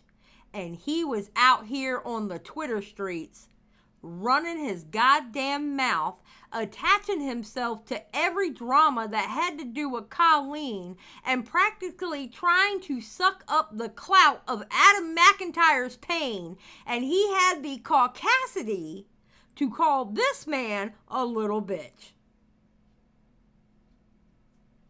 He had the testicular fortitude. Yes. Like, excuse me? Phone when you've already been dragging my name through the mud, when I've never said anything ill towards you or about you. Again, the audacity. What do you expect me? Okay, here I go again. Let me be the bigger person again. So many times in my life, I feel like I always have to like go through the growing pains and no one else does. It's always me. I got to face it. Nobody else has to face it. They just get away with everything. And it's like, to me, yeah, if I had not seen those things, if I had not seen you dragging me for the last few years, maybe I would have thought, I don't have his number, but I'll ask for it. I lost it years ago. But the word was all up in my head. So the fact that I still reached out and still sympathized with him and still spoke from the heart, and all he did was take that and make content out of it, shows me exactly where his head is at now and where it was then and where it continues to be. Everything out of his mouth seems opportunistic. Yep. And it seems if there's a way for him to take something about me and amplify it and make it even worse and to bring attention to every single thing I do and damn everything that I say or do and make it about him, then that's where he wants to be right now. Amen. Amen. Because that's exactly what he did. Amen. And he wants to be man to man. I don't think he understands what that means. Yep. Because a man doesn't do what he does. Period, point blank, period. Period. Point blank. Period. Just saying. Willing to acknowledge, and I have, and I will continue to acknowledge my faults, my shortcomings, my selfishness, my bad behavior years ago. I'm man enough to face it. He wants everything in his own favor. He wants to be able to say what he wants, do what he wants, get all the acclamation, get all the followers he wants all of that. And then to also say, I just want a man-to-man conversation. No, you don't. No. You have not shown any type of behavior that shows that to me, that you don't come off to me as a man-to-man. You come off as someone who wants to see me suffer. You want to see me suffer. Yep. You're saying things that are just so utterly mean about it's not just about our interactions. He tears apart everything I've ever done. My music, my shows, parts of who I am. Yep. He's tried to destroy every part of me. Who else did that? Colleen. Yep. And yeah, he's doing everything Colleen did. Colleen was really his mentor, not Josh. He learned so much from Colleen. Supposed to say, cool, man to man, let's have a chat and be okay. In what world do you live in? Like, I want to come off like I'm okay and this is fine and let's end on a positive note, but this is hard. This is really hard and I don't feel like it's fair. And I will say to him 1,000 times, I'm sorry for hurting you. And I'm sorry that by me distancing myself brought so much pain to you and you interpret it in a way that has lasting effects. I will say it 1 billion more times, but I will not sit back and say, cool, say whatever you want, control the narrative, profit off of it. I'm not profiting off of any of this. I'm not making a dime. I'm not trying to spin it to get something for myself. He says everything I'm doing is performative. What part of this am I getting out of it? What good stuff am I getting out of it? I'm just getting more criticism, more finger pointing, more, he's only doing this for XYZ. I can't say, I'm damned if I say something and I'm damned if I don't say something. I don't win. Not that I want to win and someone loses.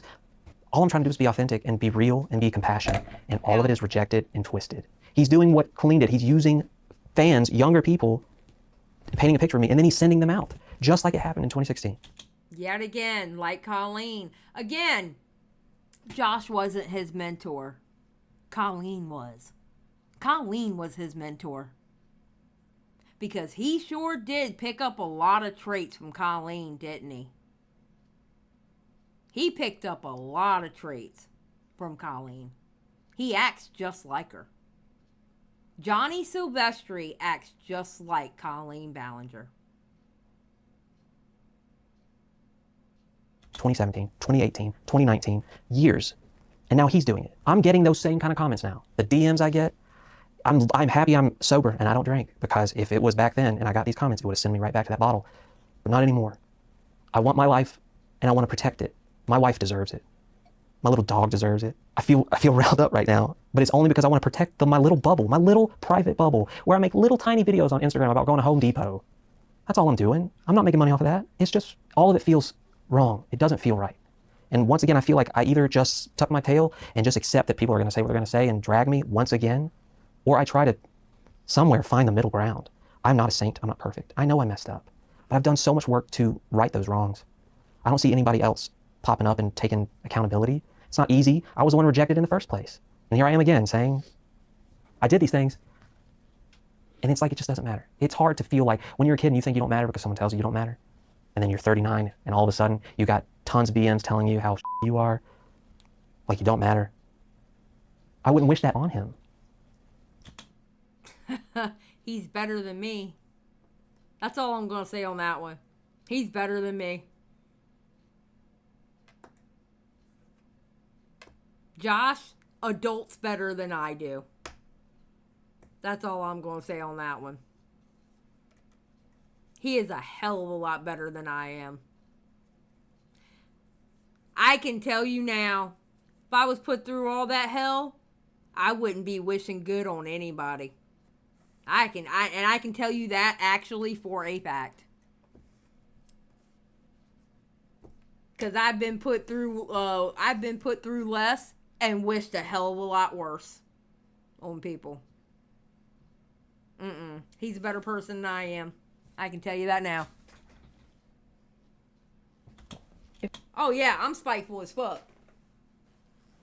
You hurt me to a certain degree, I'm spiteful as fuck. Like when I say I don't care, I literally don't care.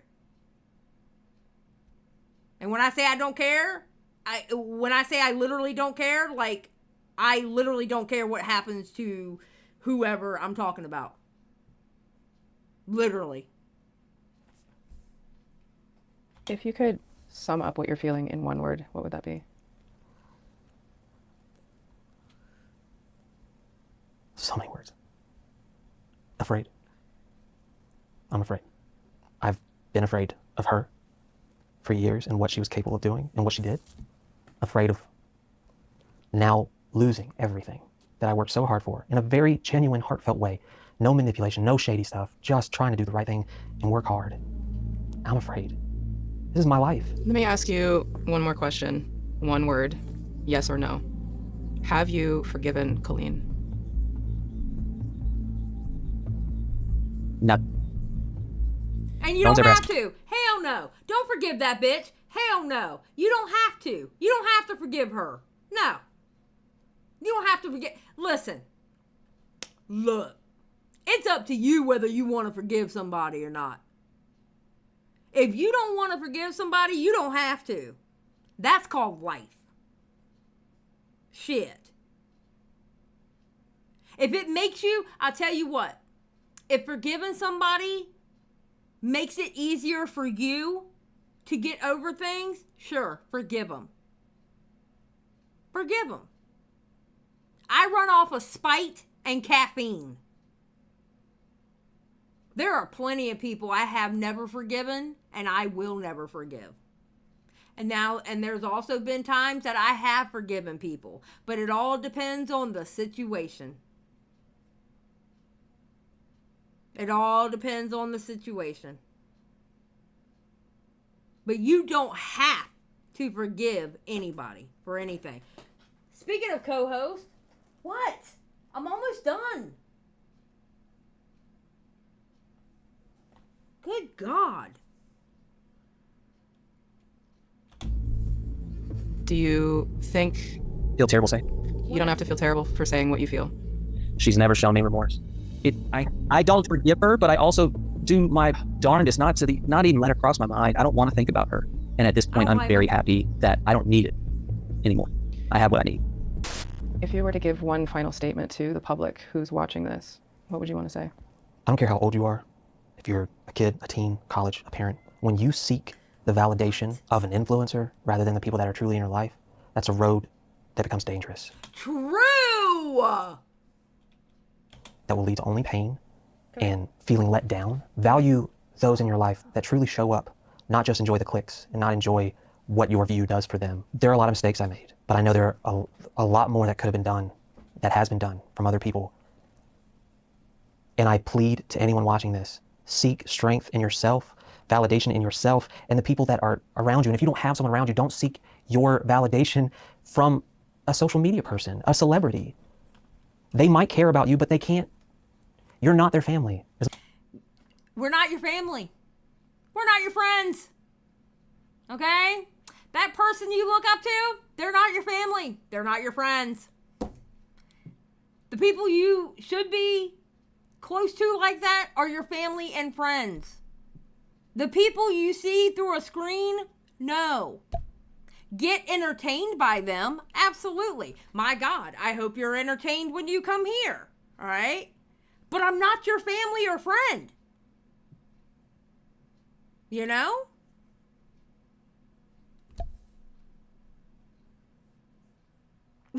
Angsty Anon, me. I don't need validation from no one. Also me. Do you like my eyebrows? No, Skip and Xylie are friends. Skip's known me for a long time. We've been through it together. That's my ride or die homie right there. As much as that illusion exists, it's dangerous. Parents, watch what your kids are doing. Pay attention. Ask them. Say, can I see your phone? Don't be their best friend. Protect them. Because these influencers, me included, did not protect them before. So please, think about them first. And any influencers that might come across this and hate watch because I'm on it, you have an opportunity to make things better. True. Choose those things. True. You have an opportunity when you see things are wrong and that you could be complicit like I did, step up, go through the growing pains and say, this is not right. Being complicit, to me, can be just as damning as pulling the trigger yourself. Yep. I understand that because I did it and I have to carry that. Regardless of where, this whole story lands ultimately, like I said at the beginning, I think your perspective, your context, sharing your story, I believe that you have the right to do so. And I appreciate you talking with me, sitting down here. I know this wasn't easy. And I think your words at the end there are as complicated and as nuanced as they are, given your history with all of these things and also things that are being said about you. I think that's true, Aria. I agree with you. I really appreciate him saying that straight up. He didn't protect those kids either. Yeah, true. I agree. I appreciate it too. Those are important words for people to hear. So I appreciate you sharing that. There was one quote I said on my Twitter and I stand by it now. You don't have to be perfect to do the right thing. That's it. So start now. So I'm trying day after day. So thank you for the opportunity. Yeah, thank you for sitting down with me. Yeah, this is the only one I'm doing. I'm not going to go anywhere else. And I value how you create these things and your perspective and your professionalism. Everyone you've brought into this mix, you've handled me with the kind of care that I have not experienced in years. And it means more than I can express in words. So my only hope is that everyone involved in this story finds some healing at the end of the day. Everyone is on their own journey. Mm-hmm. They have their own feelings. I will always stand by that. And I just hope everyone finds healing, and that includes you. Appreciate that. Yeah. And I hope they find that too. Pumpkin, stop. We're almost done. Stop it. I want to take a moment before I give my final thoughts to this series, and thank you all for being open enough to allow these very nuanced and complex conversations to be had. Joshua did not have to come here and speak with me, but he did. Pamela did not have to share her heart, but she did. In reality, there have been so many people involved in the story who have opened themselves up to share their stories with me throughout this entire docuseries. People like Adam, Becky, Oliver, Alex, Ella, Bella, Soph, and others. Being open, being vulnerable, no matter how difficult it may be, is not easy for anyone. And my hope throughout this series is that we can start to approach these topics the way that Pamela hopes for, with compassion, accountability where needed, honesty, and humanity. Now, accountability is a layered word, and its actions are open to interpretation depending on how we as individuals decide to view it. Again, I'm just on the side of hoping that the truth can be discovered, that healing can be found, and that maybe as a community we can make an impactful change in how these stories are told, even when it hurts. It's why I'm so grateful to each and every one of you watching for taking your time to explore this nuanced portrait of so many individuals. No matter where someone in the story lands, whether they remain in the shadows with their actions or step into the light, I think one thing is certain: there's a lot to be learned here, and hopefully the path forward for these people who are hurting becomes more and more clear by the day. True. Very true. As always, please excuse the brief tone shift as a bit of a palate cleanser, and then I will conclude all of this with my final thoughts. You can be sure to grab your pieces from the brand new Petty University Valid collection by tapping the link below and in the pinned comment. Swoop 2 to get 20% off your Kenzie IPL device, because you deserve it, honey.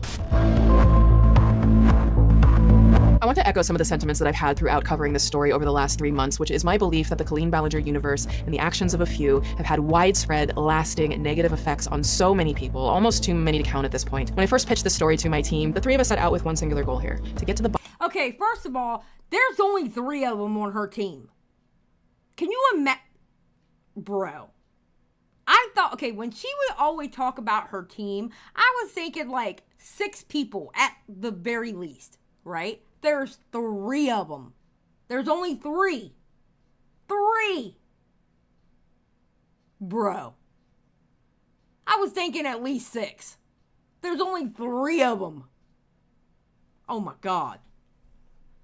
Bottom of this story, figure out the pain it has caused so many, find the truth, and try to present that truth in hopes that maybe we can start to have healthier conversations around these topics so that hopefully in time, everyone involved can find healing and the support that they need. I never imagined that the story would pan out the way that it did. I never imagined that halfway through this, I would even be pulled in. Covering this story has been one of the most mentally, emotionally, and physically draining experiences I have ever had, and that goes for my team as well. The gaslighting, the manipulation, the uncertainty of who we could and who we couldn't trust with information as our investigation went deeper and deeper became became almost overwhelming. And even with that in mind, my experience here, my team's experience, still pales in comparison to the experiences of those who I always want to keep front and center. Adam, Becky, Oliver, Ella, Bella, Alex, Soph, April, and all of the anonymous witnesses who have come forward privately and publicly. They have experienced a level of hurt, exhaustion, confusion, empowerment, vulnerability, and bravery that I can only try to comprehend. And through it all, they remained steadfast in their truths, no matter what the world did or didn't say, even in the face of Colleen Ballinger denying them the accountability that they asked for. And the fact of the matter is, more information could come out about Colleen or Corey or John or Josh or anyone directly involved in this story. And if it does, my team and I will be there to analyze it. But for the time being, Joshua came here, like many others, and shared his story, his pain, his participation in causing pain, and ultimately his hopes for everyone involved and the protection of future generations. And while it's not my place to accept his words on behalf of the others, I do hope at the very least, when all is said and done, as we refocus back on everyone I listed, that it might bring everyone maybe just one step closer to true healing when the time is right for them. So thank you all for watching, for giving me the space to share this story. Be good to each other, hold each other up, and I will see you in the next one. Bye. To be continued, bro. Bro. Can you imagine? It's not over. It's not over. I don't even think it's close to being over. To be honest. I don't even think it's close to being over. So... well, that was the second half of the video. The internet. Johnny did not take me down tonight. Poor Pumpkin tried, though. Yeah, this has become a very big rabbit hole. I don't know. I don't know who's next. I have no clue. It's a great question, actually. All right, anything else before we get out of here?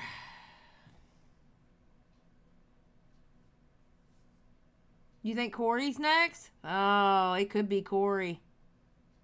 It could be. It would make sense. Cheese, I think eventually she'll have to. I think eventually she'll have to.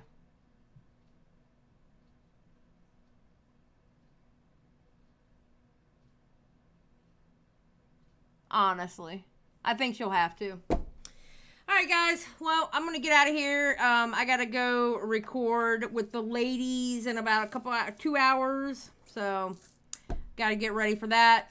So, y'all have a great night. And remember, as always, don't be a rat like Johnny Silvestri and keep that shit real. Bye, y'all.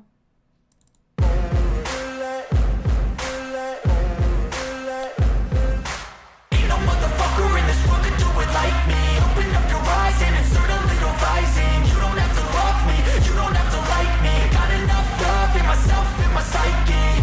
You should have the same in your brain nightly. If you wanna taste, bitch, you can fucking try me. If you wanna hate, bitch, you know where to find me. And if you go and hate this, you can fucking bite me. I'll be cruising in my lane fast, call it high speed. I've been working hard, yeah, I've been working nightly. If you think you'll win, ha, not fucking likely. I be taking shots, yeah, cold-blooded, icy. Watching numbers grow is what I call sightseeing. In the front row, run it up when they hype me. The following grows, they know how to ignite me. Call me CEO, I've been running shit right, see. And I ain't playing games, I create my own lane, making pleasure out of pain, turning losses into gains, I'm the boss, I'm making change. I've been rocking this exchange, popping off and risking things, gonna make a fucking name. I just wanna be famous, but I don't want that cheap fame. No, I'm not that vain, I just wanna be greatness. I just wanna be greatness. I just wanna be greatness. I just wanna be greatness. Ain't no motherfucker in this world could do it like me. Open up your eyes and insert a little rising. You don't have to love me, you don't have to like me. Got enough love in myself, in my psyche. You should have the same in your brain nightly. If you wanna taste, bitch, you can fucking try me. If you wanna hate, bitch, you know where to find me. And if you go and hate I'm going off every chance I get. I don't really take a loss, well, I'll admit. That's why I'll make it to the top, yeah, I commit. And no, I'm never getting lost, I get after it. Investing in my own stock, cause it's faster than any crypto hits go, let me spend. Everything that you see is something I invent. And it's only a percent. I'm gonna take shots. If I miss all, forget it. I'll take a fat loss just to learn all that's in it. I'm taking snapshots, learning how to fall and get it. I'm getting back up, always stand tall, don't sweat it. I never back up, I don't miss a thing or regret it. I'm always learning, you could call me academic. I'm always working, never been apathetic. Bad energy is like a poison, needs some antiseptic.